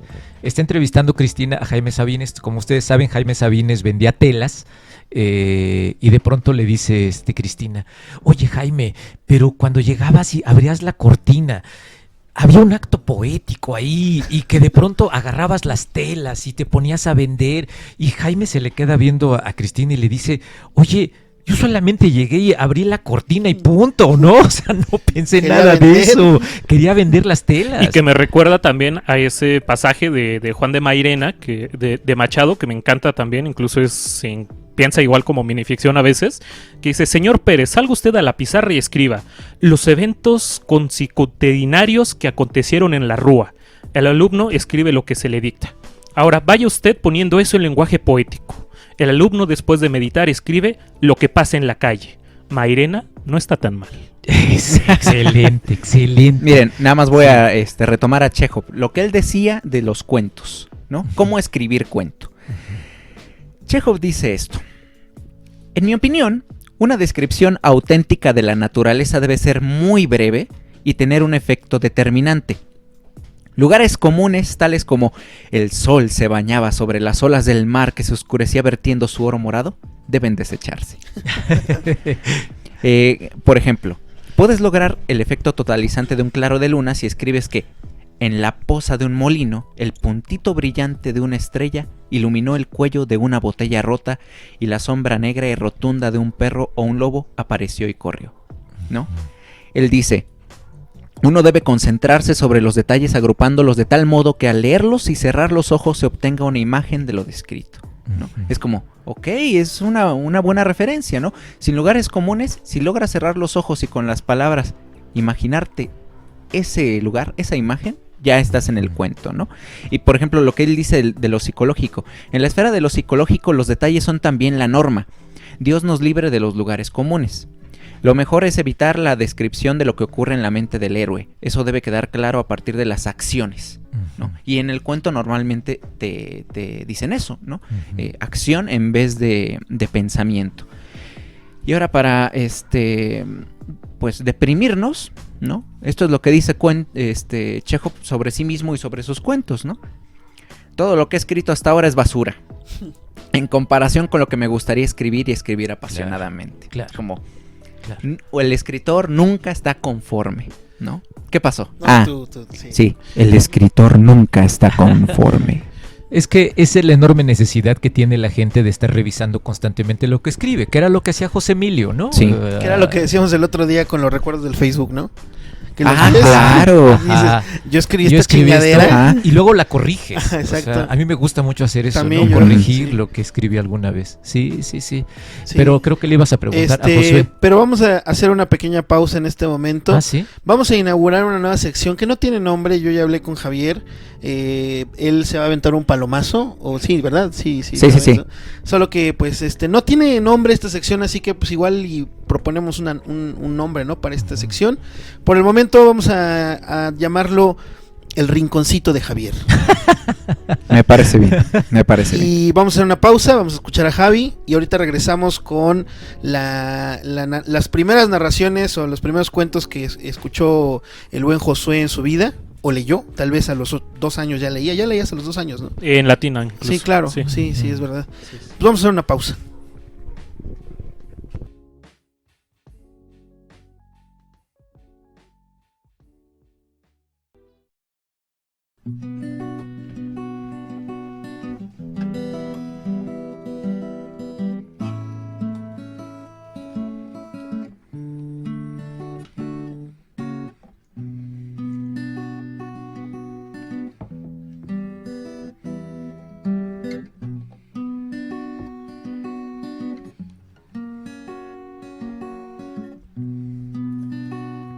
Aunque tú me has dejado en el abandono, aunque tú has muerto todas mis ilusiones, en vez de maldecirte con gusto encono, en mis sueños te colmo, de bendiciones. Sufro la inmensa pena de tu extravío, siento el dolor profundo de tu partida y lloro sin que tú sepas que el llanto mío tiene lágrimas negras como mi vida. Que tú me quieres dejar, yo no quiero sufrir, contigo me voy mi santa, aunque me cueste morir. Que tú me quieres dejar, yo no quiero sufrir, contigo me voy mi santa, aunque me cueste morir.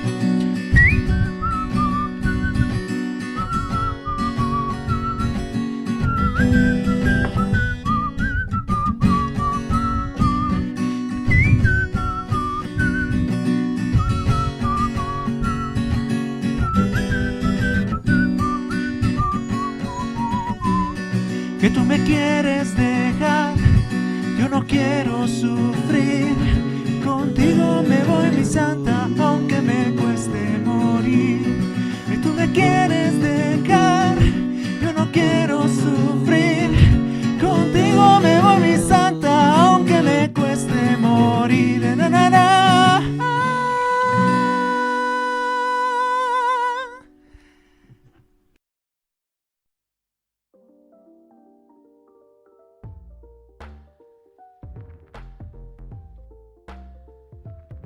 Pues estamos de regreso. Hacía tanto que no decíamos eso, ¿verdad? Estamos de regreso aquí hablando sobre el cuento. Ya es Javier, Oscar nos dijeron los cuentos que escucharon de morrillos. Pero a ver tú, Josué. Pues ahí habría bastantes. Ahorita no me alcanza la memoria como para rastrear cuál fue el primero, pero sí creo que y que apenas en una optativa en la facultad que era sobre literatura infantil y juvenil, que estamos revisando los cuentos infantiles, a los Grimm, también nos tocó leer a Perrault, y de pronto me di cuenta que todos los cuentos de la calle Broca son reformulaciones de cuentos de Charles Perrault. Todos. Y que es bastante interesante y que yo creo que es algo de que, bueno, mi generación y más para atrás tenemos bastante clavados y que creo yo que también es un acercamiento bastante interesante el que hace específicamente los cuentos de la calle Broca sobre las narraciones, ¿no? O sea, todo este ámbito fantástico, las reformulaciones, insisto, a mi equipo que en ese momento nos tocó leer Las Hadas y de pronto habla sobre pues un güey que se pierde en el bosque, lo encuentran otra vez, se vuelve a perder en el bosque, lo encuentran otra vez y se vuelve a perder en el bosque. Ese es el primer capítulo, ¿no? Está dividido como en 4 partes. Y dura 2 párrafos eso es 2 párrafos. El siguiente párrafo... ¿Estás seguro que no estás describiendo mi vida? No, te prometo que no. Porque en la segunda parte se pierde, pero encuentra a Pulgarcito. Y ahí no creo que ya esté encontrado a Pulgarcito. Pues no. Entonces encuentra a Pulgarcito y Pulgarcito le dice el camino. Y ese camino lo lleva a una cabaña donde en la tercera parte se encuentra un enano. Y ese enano le cuenta la historia de dos chavas, que una se portaba bien, una se portaba mal, y de pronto un día yendo al lago se encuentran un hada, a la buena la recompensa y a la mala la castiga. Y que es lo mismo que los cuentos de la calle Broca con el hada de la llave. Sí, o sea, claro. Nada más lo que hace es cambiar los cuentos de la calle Broca, entonces, y que es lo que le da el humor, ¿no? Que castiga a la buena, pero recompensa a la mala, ¿no? Y que me puse a revisar todos los cuentos de Perrault y son como los cuentos de la calle Broca en sus inicios, o sea, son todos pues esas historias, y que creo que es bastante interesante también porque eso anima también al que se sigan contando de forma oral muchas historias, ¿no? O sea, ¿qué ves? Hemos visto un capítulo que nos encantó de una caricatura y al día siguiente con nuestros amigos, oye, pasó tal cosa y después llegó tal personaje y hizo tal cosa y llegó tal cosa, y que se me hace también bastante interesante cómo, insisto, o sea, al final en términos de animación y en términos, digamos, de series y todo, siguen siendo narraciones, y que se me hace también bastante interesante ver pues ese aspecto de cuento, ¿no? O sea, Phineas y Ferb, cada capítulo son un cuento. Uh-huh. Que a Dani ni le gusta. Sí, que a Dani no le gusta, sí. Es que solo he visto muy poquito. Lo voy a ver. Sí, entonces como que se me hace bastante interesante también ver ese otro aspecto, ¿no? O sea, también ese... Y que siento yo que obviamente en términos bastante equívocos se ha identificado como el cuento es el ideal para el niño, digamos, en términos de atención y todo eso, obviamente sí, en términos porque hay pocos personajes, se centra en términos, digamos, genéricos en una sola acción, o sea, es como muy fácil de entender, pero que a pesar de ello, pues sí puede mantener bastante complejidad, ¿no? Y lo que me lleva a esto también es también este carácter episódico que puede tener, ¿no? Es decir, mucho se critica de, ay no, ya actualmente están sacando muchas secuelas y muchas sagas y están aprovechando. La primera secuela que yo vi en un cuento fue con Quiroga. Está La Boa y de pronto está El regreso de la Boa, ¿no? Y que es secuela y que te enteras de que tuvo mucho éxito en la revista en que publicó La Boa Quiroga y dijo, pues les voy a dar una segunda parte. Y fíjate que con lo que estás diciendo, y ahorita para que tú te autopreguntes, Dani, porque me gustaría que tú te lo preguntaras, es esta idea de que yo desconfío mucho de cuando jalan las historias porque es necesario convertirlas en esto, ¿no? En la actualidad jala una historia para que sea feminista, jala esta historia para que hable sobre los derechos humanos, jala esta historia para... Yo ya no creo en eso, ¿no? O sea, por ejemplo, desconfío mucho y ya no me gusta esa idea de cuando entras a una librería y ahora ves una mesa de lectura feminista, ¿no? O sea, claro que apoyo el feminismo, pero no me vengan con estas jaladas de que de pronto colocas una mesa para que veas la literatura feminista y te la colocan todo allí. Es darle una etiqueta. No, y más allá, o sea, creo yo también de que siempre hay el estante de literatura escrita por mujeres, como de... Nos pone que la lucha es para que vayas al estante de literatura general y ahí entonces, estén. Exactamente. No hagas una segregación. Ajá. Exactamente. Eso es lo que me encabrona últimamente. Sí. Más que Gandhi lo está haciendo el sótano, ¿eh? Sí. El sótano está haciendo mucho. Y no ha sido al péndulo. No, exacto. Ahí donde sacaron que a Daniel. Por cierto, ahí por ahí hay un libro que me encargaron leer. Aquí un tipo que está delante de mí. El único lugar donde lo encontré es en el péndulo. ¿Cuál libro? el libro vacío, ¿sí? El libro vacío. El libro vacío. Uh-huh. Sí, no he querido ir a comprarlo ahí, pero es el único lugar donde lo he visto. Sí, tal vez tenga que enfrentarme al péndulo. Salió en 21 para el 21, entonces igual si le escribes ahí en la cartita de Navidad que hay en la entrada de todos los fondos de cultura, igual ahí te lo regalan. O ve con tu amigo Taibo. Sí, voy a ir. Sí, claro. A ver, tú autopregúntate. Bueno, mira, yo voy a contar uno que... No, pero autopregúntate primero. A ver, señor Daniel, ¿usted cuál fue de las primeras narraciones que escuchó? Ay, creo que le hablé a usted. No, pero ahí dices, excelente pregunta. Voy a tratar de contestar. Aquí entra la cuestión de la mentira, de cómo se crean los mitos y de las diferentes versiones.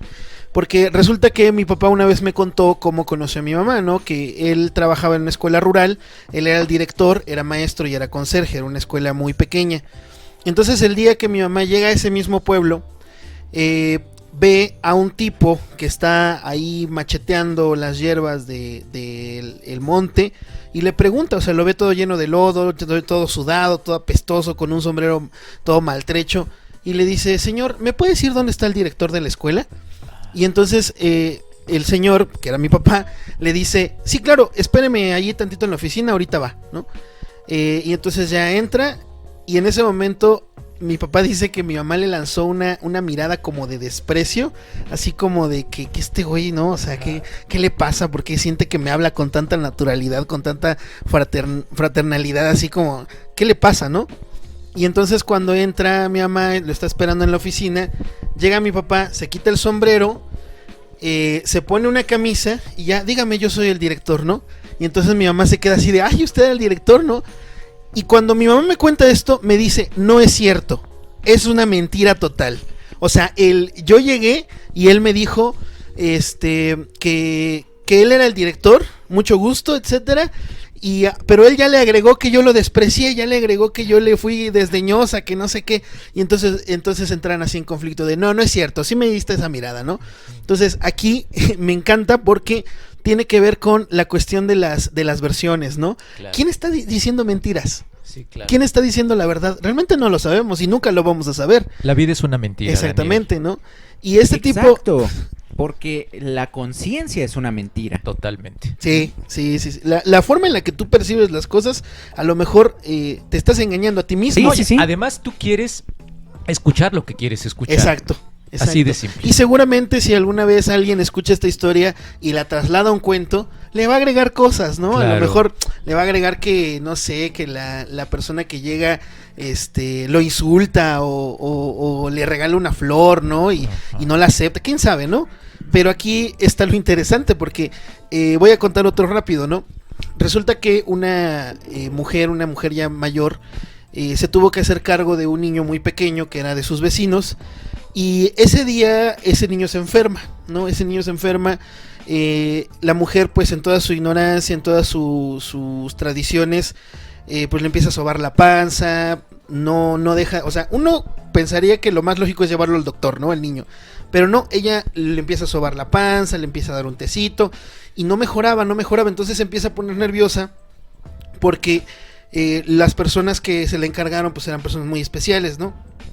Entonces lo único que se le ocurre a esta persona es llevar al niño a la iglesia y que lo viera el cura, ¿no? Y entonces el cura le dice, es que tienes que hacer un acto de contrición, un acto de penitencia para que este niño se mejore. Y entonces esta mujer lo que hace es prometerle a Dios que va a dejar de hacer algo que a ella le gusta mucho, nunca especifica qué cosa, va a dejar de hacer algo que le gusta mucho con tal de que el niño mejore. El niño mejora en 10 minutos. Y entonces ya se pone bien, lo entrega a la familia, pasa todo. Y un día crece el niño y le cuentan esta historia. Y entonces el niño se pregunta, ¿pero qué era eso que dejaste de hacer para que mejorara, ¿no? O sea, ¿cuál era esa cosa?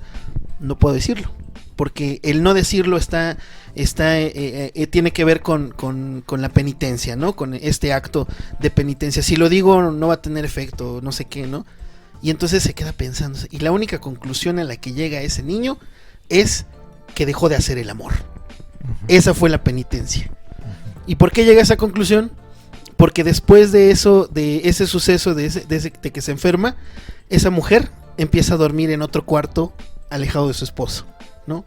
Y a mí me gusta esta historia, no me pasó a mí, por cierto, ya como estás viendo, me gusta esta historia porque todas las conjeturas que se van haciendo, ¿no? ¿Qué tal si no era, qué tal que era otra cosa como dejar de tomar café, ¿no? Oye, pero, perdón que te interrumpa, pero es que me recordaste... le hubieras puesto ese caché que tú sabes, ¿no? Y de pronto hubieras dicho, ¿y sabes por qué es esa historia?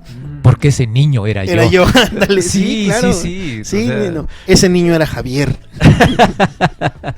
Y es que justamente ya cuando esas narraciones...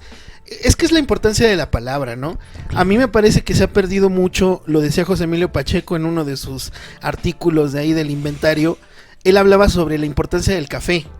De irse a tomar un café, así, quedarse de ver con alguien, a platicar, etcétera, porque de ahí salen las grandes historias, de las pláticas, de las charlas, ¿no? Y que eso no lo puedes hacer en un bar, porque el ruido, las copas, todo eso pues, trastorna un poco la realidad, ¿no? Es lo mismo que dicen los propios actores, ¿no? Le preguntaban en la UNAM, hicieron una serie increíble de caja de herramientas para las artes escénicas. Entrevistaron a un montón de personas reconocidísimas del gremio teatral, ¿no? Y le decían a un actor, ahorita no recuerdo su nombre, disculpen, pero bueno, ahí está la caja de herramientas en el canal de YouTube de Teatro UNAM, pueden consultar todo. Le preguntaban, oye, ¿y tú cómo construyes a tus personajes? Él dice, es que si yo no convivo con las personas, yo no puedo construir nada, ¿no? Y yo convivo con un montón de gente, de actores de Televisa, de TV Azteca, ¿no? Y están todos encerrados en sus burbujas.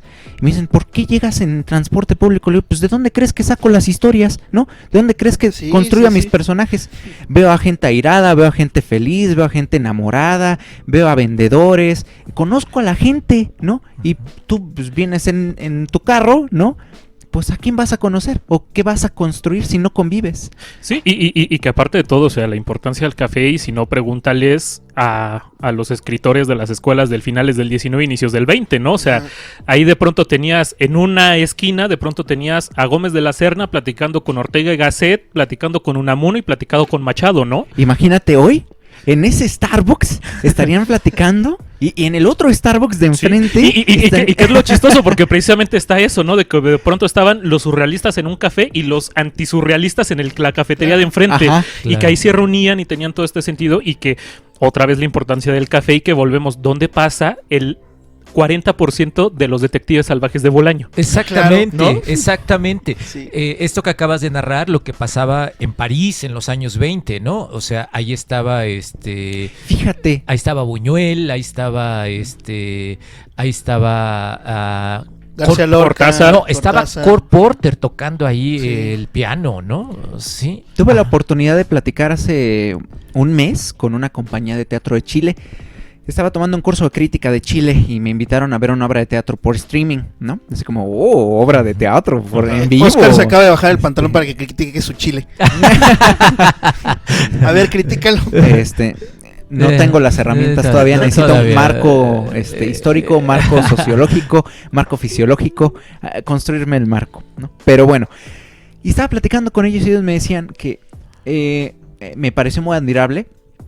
Hicieron una obra de teatro sobre Marta Ugarte, ¿no? Que es la maestra asesinada por la dictadura de Pinochet, que fue arrojada al agua, ¿no? En un helicóptero, ¿no? Y que fue el único cuerpo que encontraron de una bola de cientos de cuerpos. Entonces le hicieron una obra de teatro. Esa obra de teatro la grabaron con equipo de cine, y todo el video lo transmitieron para todos, ¿no? Casi toda Latinoamérica podía ver esa obra y me pareció muy, muy loable eso, ¿no? Pero ellos me comentaban que es muy difícil tener reuniones políticas en Chile, ¿no? Uh-huh. Que es muy perseguido, uh-huh, o muy mal visto incluso por el miedo, por el contexto social, esa convivencia en un espacio público hablando de ideología, ¿no? Uh-huh. Que eso ya desapareció. Era muy común en universidades y que ahora lo que ellos pretenden hacer es construir eso a partir del teatro. Entonces construir el teatro como un lugar de convivio para cuestionar eso que se les arrebató, ¿no? Y me pareció muy muy valioso esto de los espacios, ¿no? O sea, el café, que fue este lugar de creación de ideologías, de movimientos, de identidad, de transformación, de evolución, de cambio, y ahora que no lo tengan es como, ok, busquemos otros lugares para el convivio, ¿no? ¿Cuáles son los lugares para el convivio que tenemos hoy?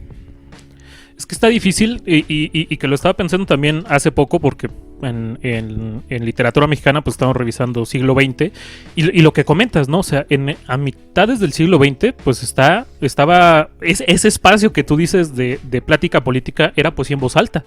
No, o sea, toda la generación de poesía en voz alta es eso, ¿no?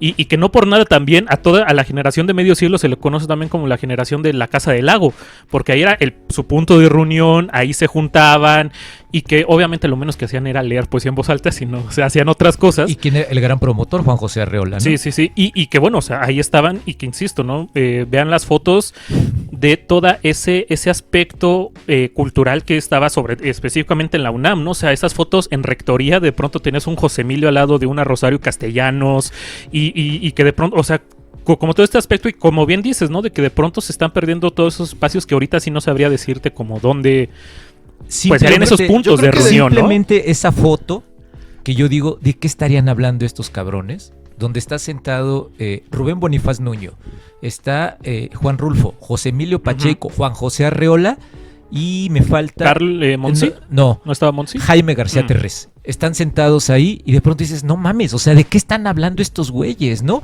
O la otra foto donde están en la ópera, en el bar La Ópera, que está José Luis Cuevas, que es el que menos me interesa, pero está Monsi, está José Emilio, y no me acuerdo quién es el otro, ¿no? Pero de pronto dices, ¿de qué están hablando estos cabrones, no? Y se convierte en algo maravilloso. Con lo que estabas diciendo ahorita, Javi, también me recordó, acaba de salir un libro que ya empecé a leer y que me tiene encantado, que se llama Aquí acaba la patria. Federico Mastroianni es un periodista que decidió hacer esto. Seguir a los migrantes desde Tapachula hasta Tijuana.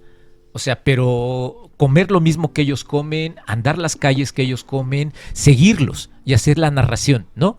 Se llama Aquí acaba la patria y comienza muy chingón el libro porque dice, todo inicia en un puente y termina en un muro, ¿no? O sea, bien simbólico. Pero lo chingón de todo esto es cuando él dice, es que yo lo que menos voy a hacer, y eso lo respeta mucho, caer en el tremendismo. De decir, cómo sufren los migrantes. Simplemente hago la narración de lo que veo, ¿no? ¿Y qué veo? Gente que come, que caga, que abraza, que se duerme, que se enferma. Eso es lo que narro, ¿no? Y entonces no caigo en la situación de, pobres migrantes, cómo sufren, ¿no? Y creo que está bien construida esa historia, ¿no? Hace una crónica, pero finalmente son las historias personales de cada sujeto y que tienen que ver con el cuento. Y que ahorita, precisamente, ¿no? Estaba viendo apenas, porque vamos a leer a Julián Herbert en un tiempo, entonces estaba viendo más o menos qué había en torno a Julián Herbert.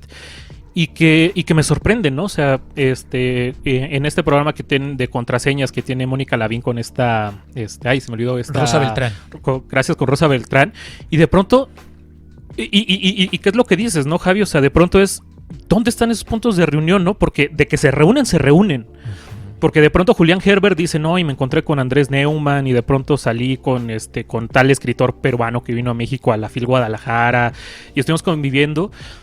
Y de pronto, es que es muy en serio, ¿no? O sea, de pronto, en la generación de medio siglo sabías que te ibas a la oficina de la biblioteca central, te ibas a encontrar a Bonifaz Nuño y de seguro te ibas a encontrar a alguien junto a él. De que te ibas a Rectoría, te ibas a Filos y te ibas a encontrar a Rosario Castellanos, a Inés Arredondo, a Tomás Segovia, a alguien te ibas a encontrar, ¿no? Y que ahorita, pues sí, es ese asunto, ¿no? De pronto ahorita es, pues, ¿a quién, no? O sea, quizás en Filos me encuentro a David Huerta, si bien me va, ¿no? Pero, pues de ahí en fuera no... Es ese punto, y creo que es también bastante importante, ¿no? Porque en la actualidad, si se revisan muchos de los, por ejemplo, los premios Aguascalientes de poesía, muchos son o giran en torno a las periferias, ¿no? O sea, tenemos a Balán Rodrigo con el libro Centroamericano de los Muertos. Ahorita no me acuerdo cómo se llama el poeta, pero que me encanta el título de Te diría que fuéramos a llorar al río Bravo, pero tienes que recordar que ya no hay río ni lágrimas. Así se llama el poemario. Y que son meras periferias, ¿no? O sea, están las periferias del norte, cómo están, pues todo este asunto de a veces los que se tienen que pasar a Estados Unidos. Está el de Balam Rodríguez, una cachetada en la cara totalmente. Hay un poema que me encanta, que es una descripción de una foto y termina diciendo, el 60% de estos personajes los mató la policía, ¿no? Y te describe, yo dormí junto a él, mi mamá le dio de comer tortillas tal día, tal hora. Y que me parece también bastante interesante cómo quizá tal vez se están creando como minicentros fuera del centro, ¿no? O sea, quizá ya ahorita esos centros precisamente de reunión intelectual ya no están en la Ciudad de México, o sea, ya están pasando directamente en otros lados, ¿no? O sea, que quizá también ese es otro de los puntos que creo que por eso ahorita no hay como un centro intelectual, cultural fuerte, porque también se la pasan viajando, ¿no? O sea, de pronto es como de... Me voy a la FIL Guadalajara y de pronto me voy a la de Oaxaca y de pronto me voy a la de Chihuahua y me invitaron a la de Cuba y de pronto me invitaron a la de Perú y se la pasan viajando, ¿no? Entonces como que también siento que tanto que se están generando esos centros intelectuales fuera, o más bien en la periferia, como que también están constantemente en movimiento, ¿no? Y por eso no hay ahorita un lugar donde digamos ahí se está generando o se reúne el intelectual del momento. Sí, o está privatizado. Sí, también. Puedes, bueno, o si no privatizado, está restringido, ¿no? Sabemos que muchos de estas personas que podrían estar como construyendo el diálogo hacia un avance cultural están como docentes, pero no puedes entrar así nada más a las clases. No puedes simplemente decir, pues me meto hasta a la Universidad de Sor Juana, ¿no? Al claustro, ¿no? Me voy a meter a la Ibero, a escuchar la clase. Ni siquiera a la UNAM, ¿no? Sí. Hay como mucha restricción en ese sentido. O, no sé, que también es justificado, ¿no? Estas personas tienen que comer, ¿no? Pero hay que pagar, ¿no? Sí. Que tu taller, que tu laboratorio, que tu... Y que ese es el otro punto, ¿no? Que también lo que dices que es la privatización de hasta dónde también a muchos autores los tienen de agarrado de los huevos las editoriales. Ajá. Y de pronto es Random House de tú no puedes ir a esa, esa feria del libro. Te conviertes en exclusivo, ¿no? Ajá. No, o los premios, ¿no? Que ganaste tu premio nacional de novela, pero no hay presupuesto, entonces los derechos se quedan ahí encerrados y no te publican, ¿no? Oye, pero, y no sé, para irle cerrando, Dani, pero me parece que, por ejemplo, yo sé que me van a ver con cara así de que hay otra vez este güey con este cuento, ¿no? Pero... ¿el de Arreola? Es que, ¿cuál era la virtud de los talleres de Arreola? Que no costaban un centavo. O sea, lo único que les pedía es que le llevaran una botella. Punto. O sea, coopérense y traigan una botella. Y por ahí pasaron toda esta bola de pelajustanes. Pues si no vean todos los librazos que se publican en el cuaderno del unicornio. Ay, por favor, o sea, ¿no? Todo lo del cuaderno del unicornio son obras maestras. Sí. Y bueno, no es tema. Pero finalmente, ¿cómo se llamaba? ¿Cómo bautizó Arreola a ese taller? Máster. Gran homenaje. Por favor, ¿no?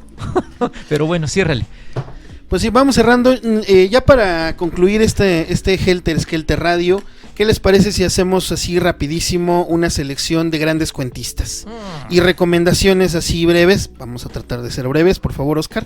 Sí. ¿Y por qué? Es lo que te iba a decir. ¿Por qué lo miraste él nada más? Así como para que al final la gente se lleve algo así de que, pues, a lo largo de todo este programa hemos estado lanzando nombres y títulos. No empieces. ¿Cuál es el mensaje que les dejó este programa? No, o sea, para que lleguen y pues armen su lista y busquen sus cuentos, ¿no? A lo mejor si les pareció interesante, pero a ver, Oscar, tú empiézale, porque tú eres el que más te va a tardar. Ustedes comiencen. Javi. Ok, qué difícil. Mira, yo pondría como cuentistas que a todos nos tienen que, digo, por favor sumen, ¿no? Pero en México no podemos pasar sin leer El Llano en Llamas. Es algo que se tiene que leer porque se tiene que leer. Sobre todo recomiéndaselo a Andrés Manuel, que en la conferencia de hace 2 semanas dijo que era una gran novela. Una gran novela, sí. Pues es que a lo mejor él lo está viendo como un todo, algo macro. Era un todo. Sí.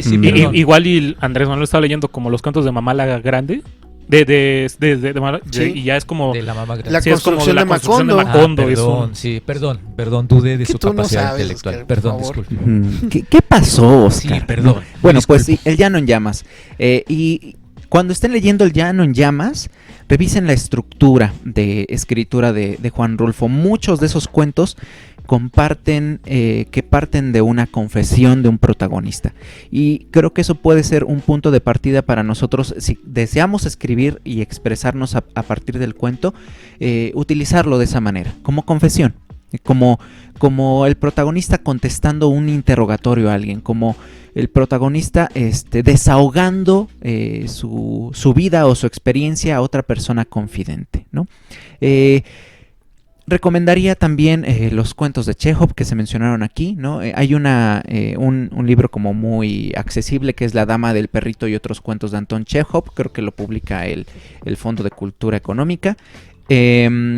Recomendaría también los cuentos de Carver, esos son un poquito caros, los tiene Anagrama en la antología de autores que bien conocemos. Recomendaría los cuentos de Amparo Dávila, si quieren verse en una situación un poquito más oscura, en una situación de pues desolación, de incertidumbre. Sí, mujeres en adversidad, un poco de terror, de psicología, de miedo, podríamos entrar por ahí.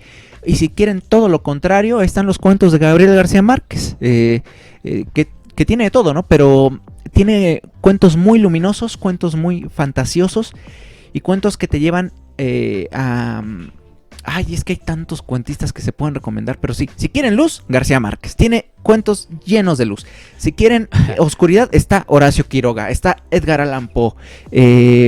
Esos dos cuates se van a deprimir y se van a querer aventar al metro, no se avienten al metro, solamente leanlos. Porque retrasan el servicio. Exacto, retrasan el servicio. Oye, Javi, perdón, rápido. Esto que dijiste de García Márquez, yo creo que para mí un cuento perfecto de García Márquez es La luz es como el agua. La luz es como el agua. A mí me parece que ese es un cuento redondo, perfecto, bien escrito, bien narrado y dices, no le hace falta nada para mí. Sí, como está lector. Tremendo ese cuento, ¿no? Y tiene todo, tiene poesía, tiene optimismo, tiene juego, tiene anécdota. Sí, dependiendo del autor es lo que te puedes esperar de él. ¿Quieres sorpresa? Cortázar. Está en los 12 cuentos peregrinos, ¿verdad? El de La luz como el agua, ¿estoy bien? Sí. Ayúdenme. Sí, ¿verdad? Me parece que sí. Está en 12 cuentos peregrinos. ¿Quieres sorpresa? Está Cortázar. Sí. ¿Quieres mito? Ahí está Borges. Sí. Lea Borges. Ay, no sé. A ver, por favor, ayúdenme. Es que hay muchos. A ver, Josué. Bueno, yo ahí sí también iba a mencionar a Amparo Dávila, que para mí es mi cuentista favorita, totalmente. Yo creo que sí es digamos, la ventaja del cuento fantástico lo que permite es, si de por sí al cuento se le puede llegar por cualquier lado, al cuento fantástico todavía más. Se le pueden hacer todavía más lecturas, ¿no? O sea, específicamente, si es la primera vez que van a leer a Amparo Dávila, lean El Huésped, por favor. Ay, sí, el Huésped. Cuento. Qué gran cuento, y carajo. Ahí, insisto, o sea, le pueden llegar por cualquier lado. ¿Por qué nunca describe al huésped? ¿Por qué nunca dice qué es? ¿Por qué? O sea, ¿por qué nada más está cuando no está el marido? O sea, todas las lecturas que tiene un simple cuento, ¿no? Y se han escrito tesis doctorales sobre ese pinche cuento, ¿no? Y que se me hace para mí Amparo Dávila no tiene, es siempre un pozo del que siempre brota agua, ¿no? Nada más acaba una duda, ¿qué año es que publica esto? Como en los 50, ¿no? Esto es en los 50, sí, lo es de Tiempo Destrozado, si no mal recuerdo, donde tiene el huésped. Y que bueno, insisto, ¿no? O sea, si quieren algo más corto, no les da tanto tiempo de leer El Huésped, que no dudo que no les dé tiempo, pero si creen que no les da tiempo, está Alta Cocina, lean también Alta Cocina, que también es otro cuento que dices, qué chingado estoy leyendo, ¿no? O sea, todas esas cuestiones, si quieren, aparte de todo, insisto, con Amparo Dávila, con varias cuentistas, hay que ver también ese lado de que muchas veces se le dijo, no, sí, Amparo Dávila es como su relación con Cortázar y la literatura fantástica, y que actualmente por las cuestiones que están pasando, y creo que también es importante verlo en los cuentos, ver cómo utilizan precisamente la fantasía para hacer esa denuncia feminista, ¿no? Entonces también es bastante interesante ese aspecto. Porque en ese lado también tenemos en un lado ya no tan fantástico, más realista, pero que no por ello deja de ser totalmente y quizá más explícitamente la denuncia feminista, Inés Arredondo. No sé, ahí lean la Sulamita, por ejemplo. O sea, qué gran historia. Yo terminé de leer ese cuento y sí estoy de acuerdo con quienes dicen que son de esos cuentos que nada más una mujer puede escribir, porque esas descripciones del acoso nada más lo puede describir una mujer. Además lo encuentras bien barato en el Fondo de Cultura. Sí, porque salió en ¿cómo se llama? Vientos del Pueblo. Vientos del Pueblo. Vientos del Pueblo en 12 pesos. En 12 pesos. Y que es totalmente, o sea, mi sensación que yo siempre cuando me preguntan qué me pareció la Sulamita y todo eso, yo si digo es, me sentí como metiéndome en una tina de huevos podridos, ¿no? Así como, así literalmente como Homero Simpson me sentí sucio. Además, tuvo que haber leído a fuerzas la Biblia. Sí, totalmente, ¿no? La epígrafe es una parte de la Biblia, ¿no? Entonces, recomendaría mucho a Inés Arredondo. En términos, digamos, de cuentistas de medio siglo. Actualmente recomendaría mucho a Samantha Schweblin. Por favor, lean Pájaros en la Boca. Creo yo que es uno es actualmente de las mejores cuentistas argentinas que hay en el momento, creo. Es también muy de cuestiones fantásticas. Y sobre todo me gusta bastante, ¿no? Samantha Schweblin con Pájaros en la Boca, que así se llama el cuento. Digo, tanto el cuento como así se llama el libro, donde reúne varios de sus cuentos. Que ahorita, si no mal recuerdo, incluso lo pueden encontrar en Almadía. Ahorita lo estuvo publicando en esta colección de los que tuvieron mucho éxito de Almadía. ¿Cómo le llamaron a la colección? De vuelta a Almadía, una cosa así le pusieron, ¿no? Sí, creo que ahí pueden encontrar Pájaros en la Boca de Samantha Schweblin. Y obviamente también, si hablamos de Schweblin, tenemos que hablar de Mariana Enríquez, que también es como la gran cuentista del momento argentina. Me gusta más Schweblin, pero creo que tiene muy buenos cuentos esta Mariana Enríquez, sobre todo en Las cosas que perdimos en el fuego. Hay El chico sucio, La casa de Adela, o sea, tiene cuentos muy interesantes.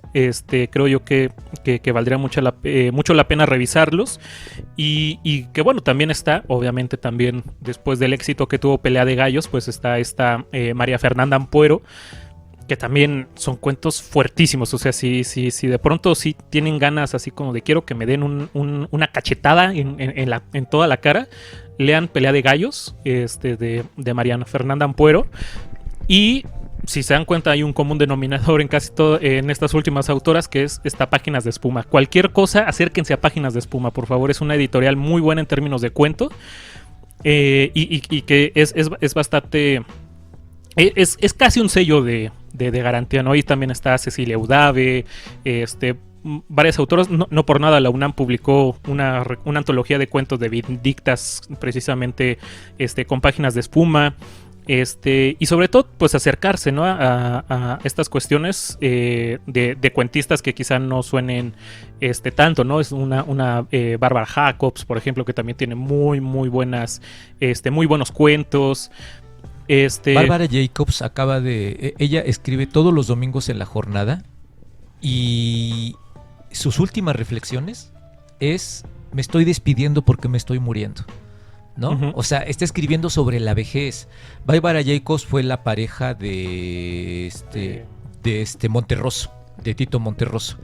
Y entonces, últimamente en La Jornada ha estado publicando qué significa ser viejo y estar a punto de morirse. Qué maravilla de texto está escribiendo Bárbara Jacobs. Y que en ese sentido también no podemos dejar de lado que muchos, obviamente más de Borges que Bioy, pero también lean a Bioy, por favor. Bioy Casares también vale mucho la pena, pero Silvina Ocampo. O sea, por favor, ahí específicamente La Casa de Azúcar, si tienen tiempo lean La Casa de Azúcar de Silvina Ocampo, que a mí se me hace un cuentazo, obviamente también en todo este ámbito de lo fantástico. Y también se me olvidaba, obviamente, en la época de medio siglo, también Elena Garro, ¿no? También ahí los cuentos de Elena Garro. Sí, claro. O como tú mencionabas, a Onetti. A Onetti. No. Onetti. Por favor. Sí, o sea, lean Bienvenido Bob. Bienvenido Bob para mí es de los mejores cuentos que hay en la historia de la literatura española, porque ese cuento no tiene madre. Y sobre todo, o sea, también Onetti creo que habría que rescatarlo un poco porque no... Vamos a hacerle un programa a Onetti. Sí, hay que hacerle un programa. Hay que hacerle un programa. Sí. Porque aparte... Igual a Elena Garro. A Elena Garro hay que hacerle uno. A Daniel Arellano. A Daniel Arellano. Sí.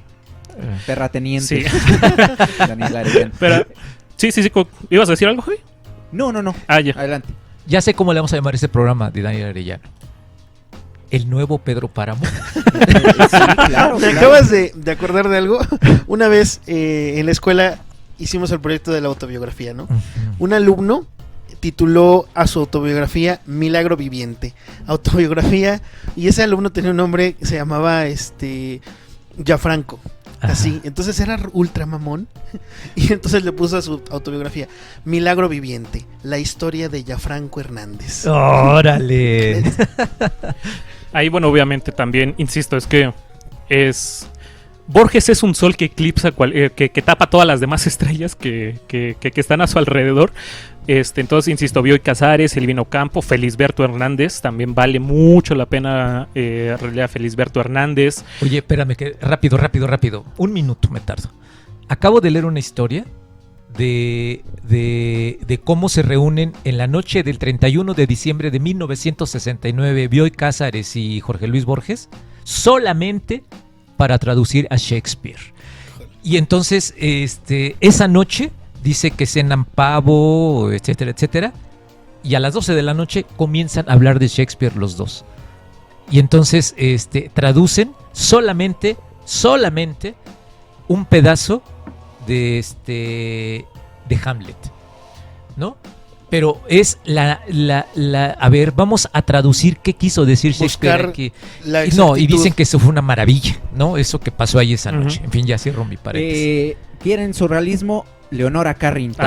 Pues claro. Sí, claro. Hablando como de más cosas. Es que en cuento no vamos a terminar. ¿Quieren conocer, no sé, Brasil más o menos contemporáneo? Rubén Fonseca. Sí. Y si quieren algo realismo mágico en cuento de brasileño, Clarice Lispector. Ajá, Clarice Lispector.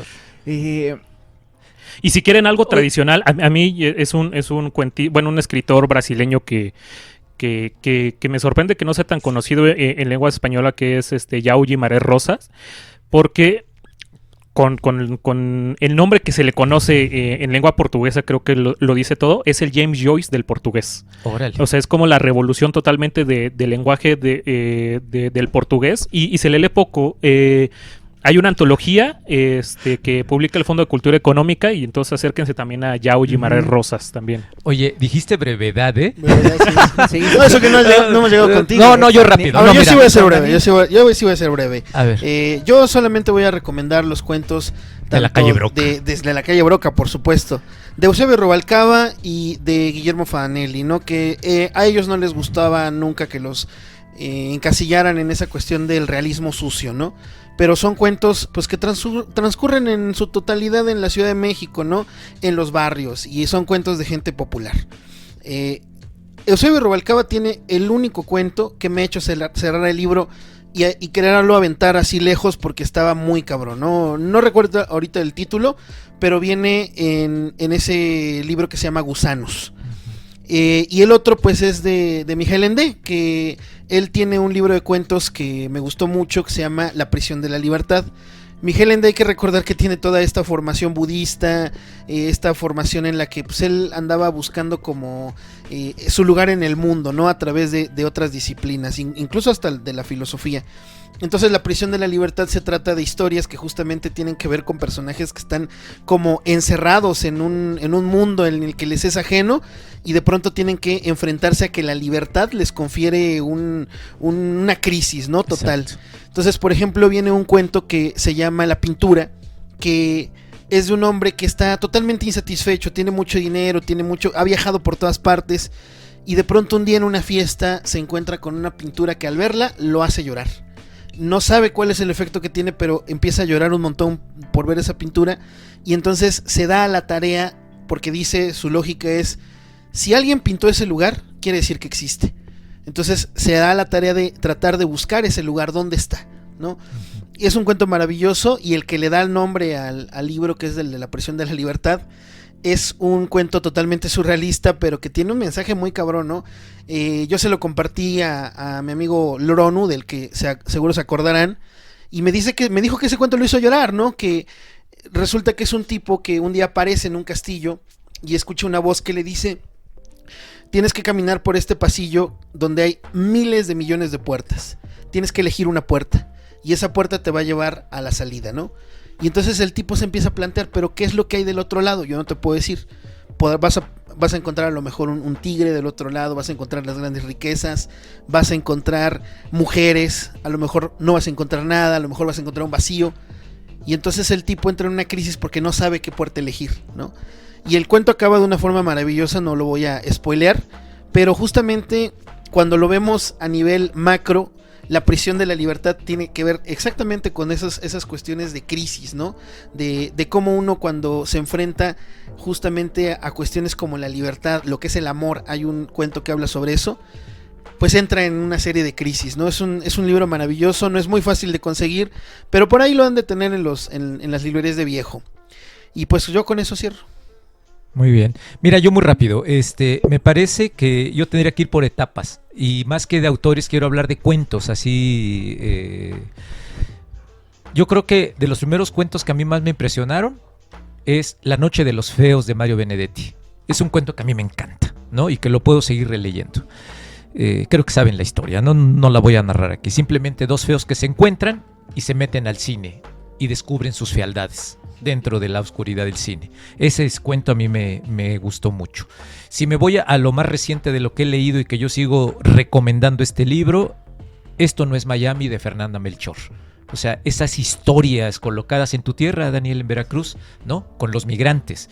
¿Y qué sucede cuando, en este cuento en específico de Esto no es Miami, estos haitianos que llegan a Veracruz y uno de ellos le pregunta: ¿aquí es Miami?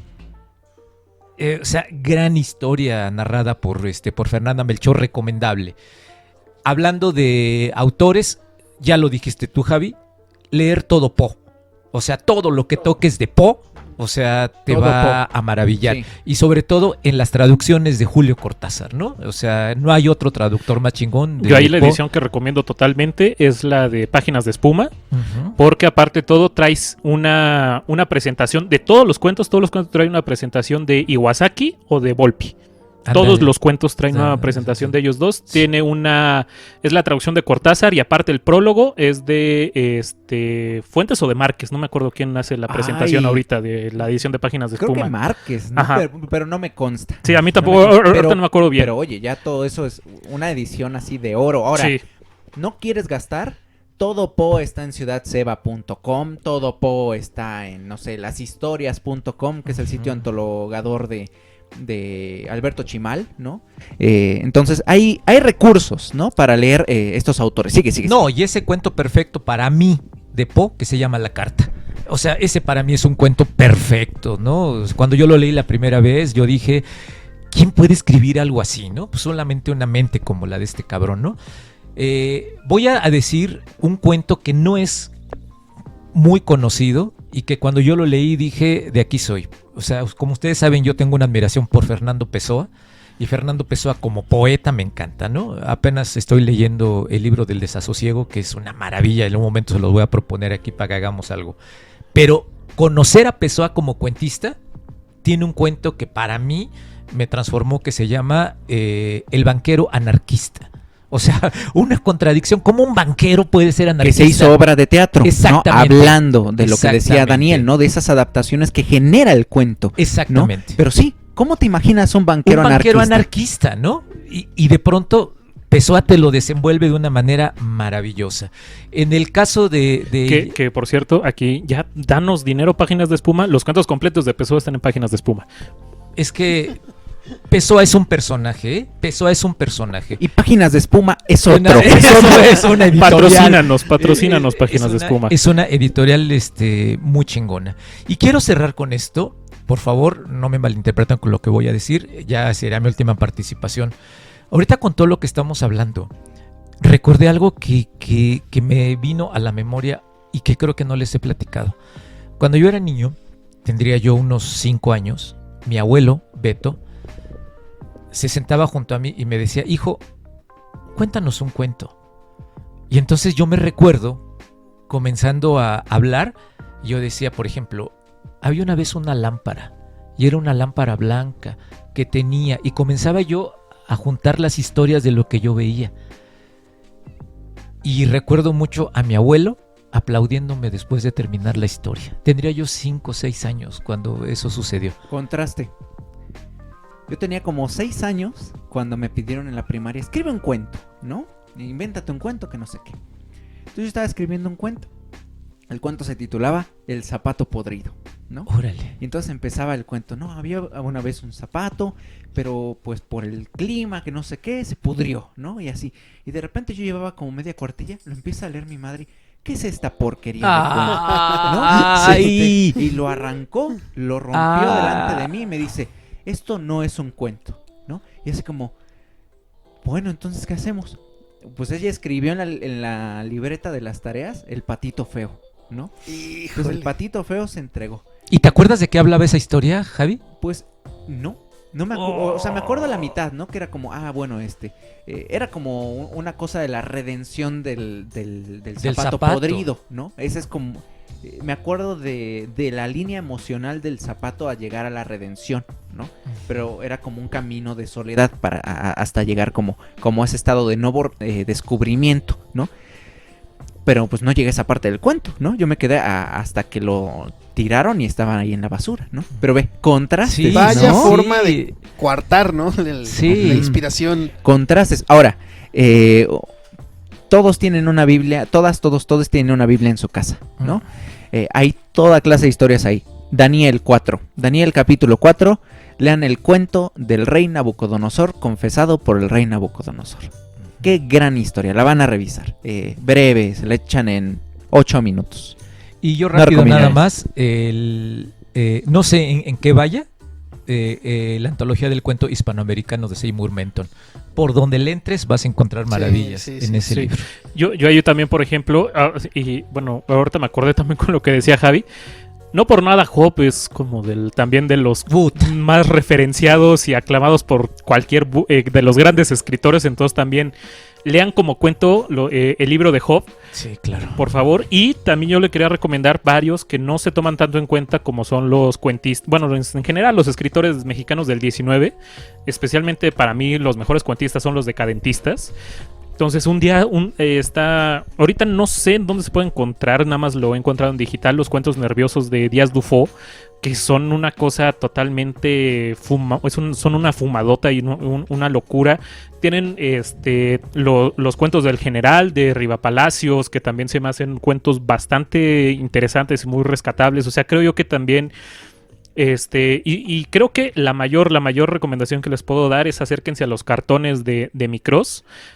Y sobre todo a un cartón que, bueno, obviamente es más con un fin, insisto, más realista, pero que se puede leer como cuento, que es La muerte de Abelardo, que es como nadie en la vecindad ve llegar un perro moribundo y nadie hace nada por él, ¿no? Y entonces lean La muerte de Abelardo, por favor, que es bastante fuerte y creo que también valdría bastante la pena rescatar a todos los cuentistas, ¿no? Porque incluso lean y se me olvidó ahorita uno de Gutiérrez Nájera, que es literalmente creo que se llama El cuento del tranvía, una cosa del tranvía. Ajá, que es literalmente un chavo se sube al tranvía, ve a una chava que le gusta y se imagina toda su vida con ella. El tranvía se llama. Y de pronto el cuento se acaba cuando la mujer se baja del tranvía. El tranvía se llama. Así. Entonces. Oye, y por ejemplo, ya para ir cerrando, porque aquí esto es interminable. Desde luego, yo hace rato hablaba de José Agustín.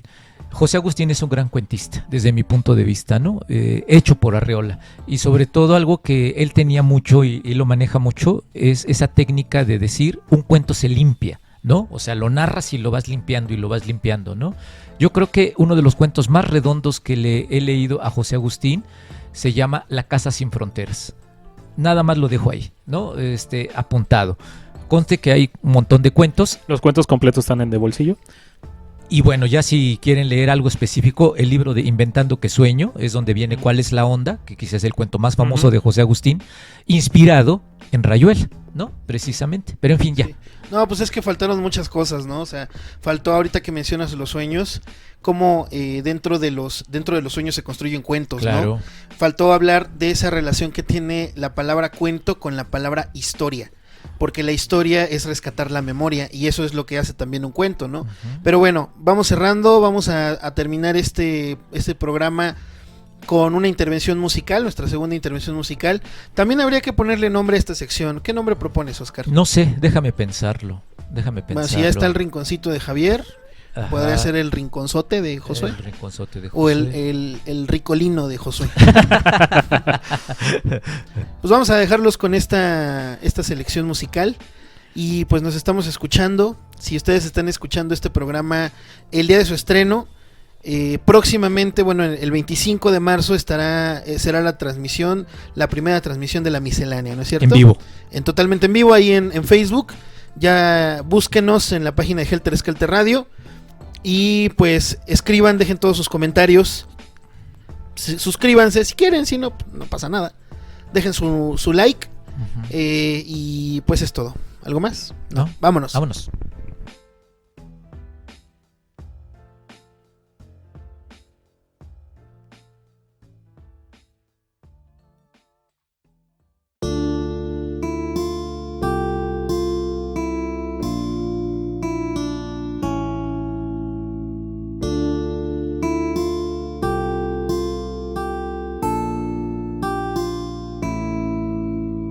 Había una vez un héroe que nació siendo chiquitito, y como nació siendo héroe, nació con su caballito, con su espada, con su sombrero, con una bandera de trapo y con muchas, muchas ganas de ir a la guerra. Qué triste estaba la mamá, que le decía: ay, ojalá no fueras héroe, entonces te quedarías siempre conmigo. Pero el caballo no había nacido para ser caballo de héroe. Decía la guerra: ándate vos, porque yo nací poeta, con mi pluma, con mi cuaderno, con una yegua a la que quiero. Además la guerra es el peor lugar del mundo. Qué cosas que tiene la vida, el héroe murió en la guerra, el caballo escribió un libro y se fue con la yegua. Compraron un bar junto al mar y entretenían a los marineros, contando historias inventadas con su cerebro. Y solo de vez en cuando contaba cuando estaba triste, la del héroe que nació con él y murió en la guerra.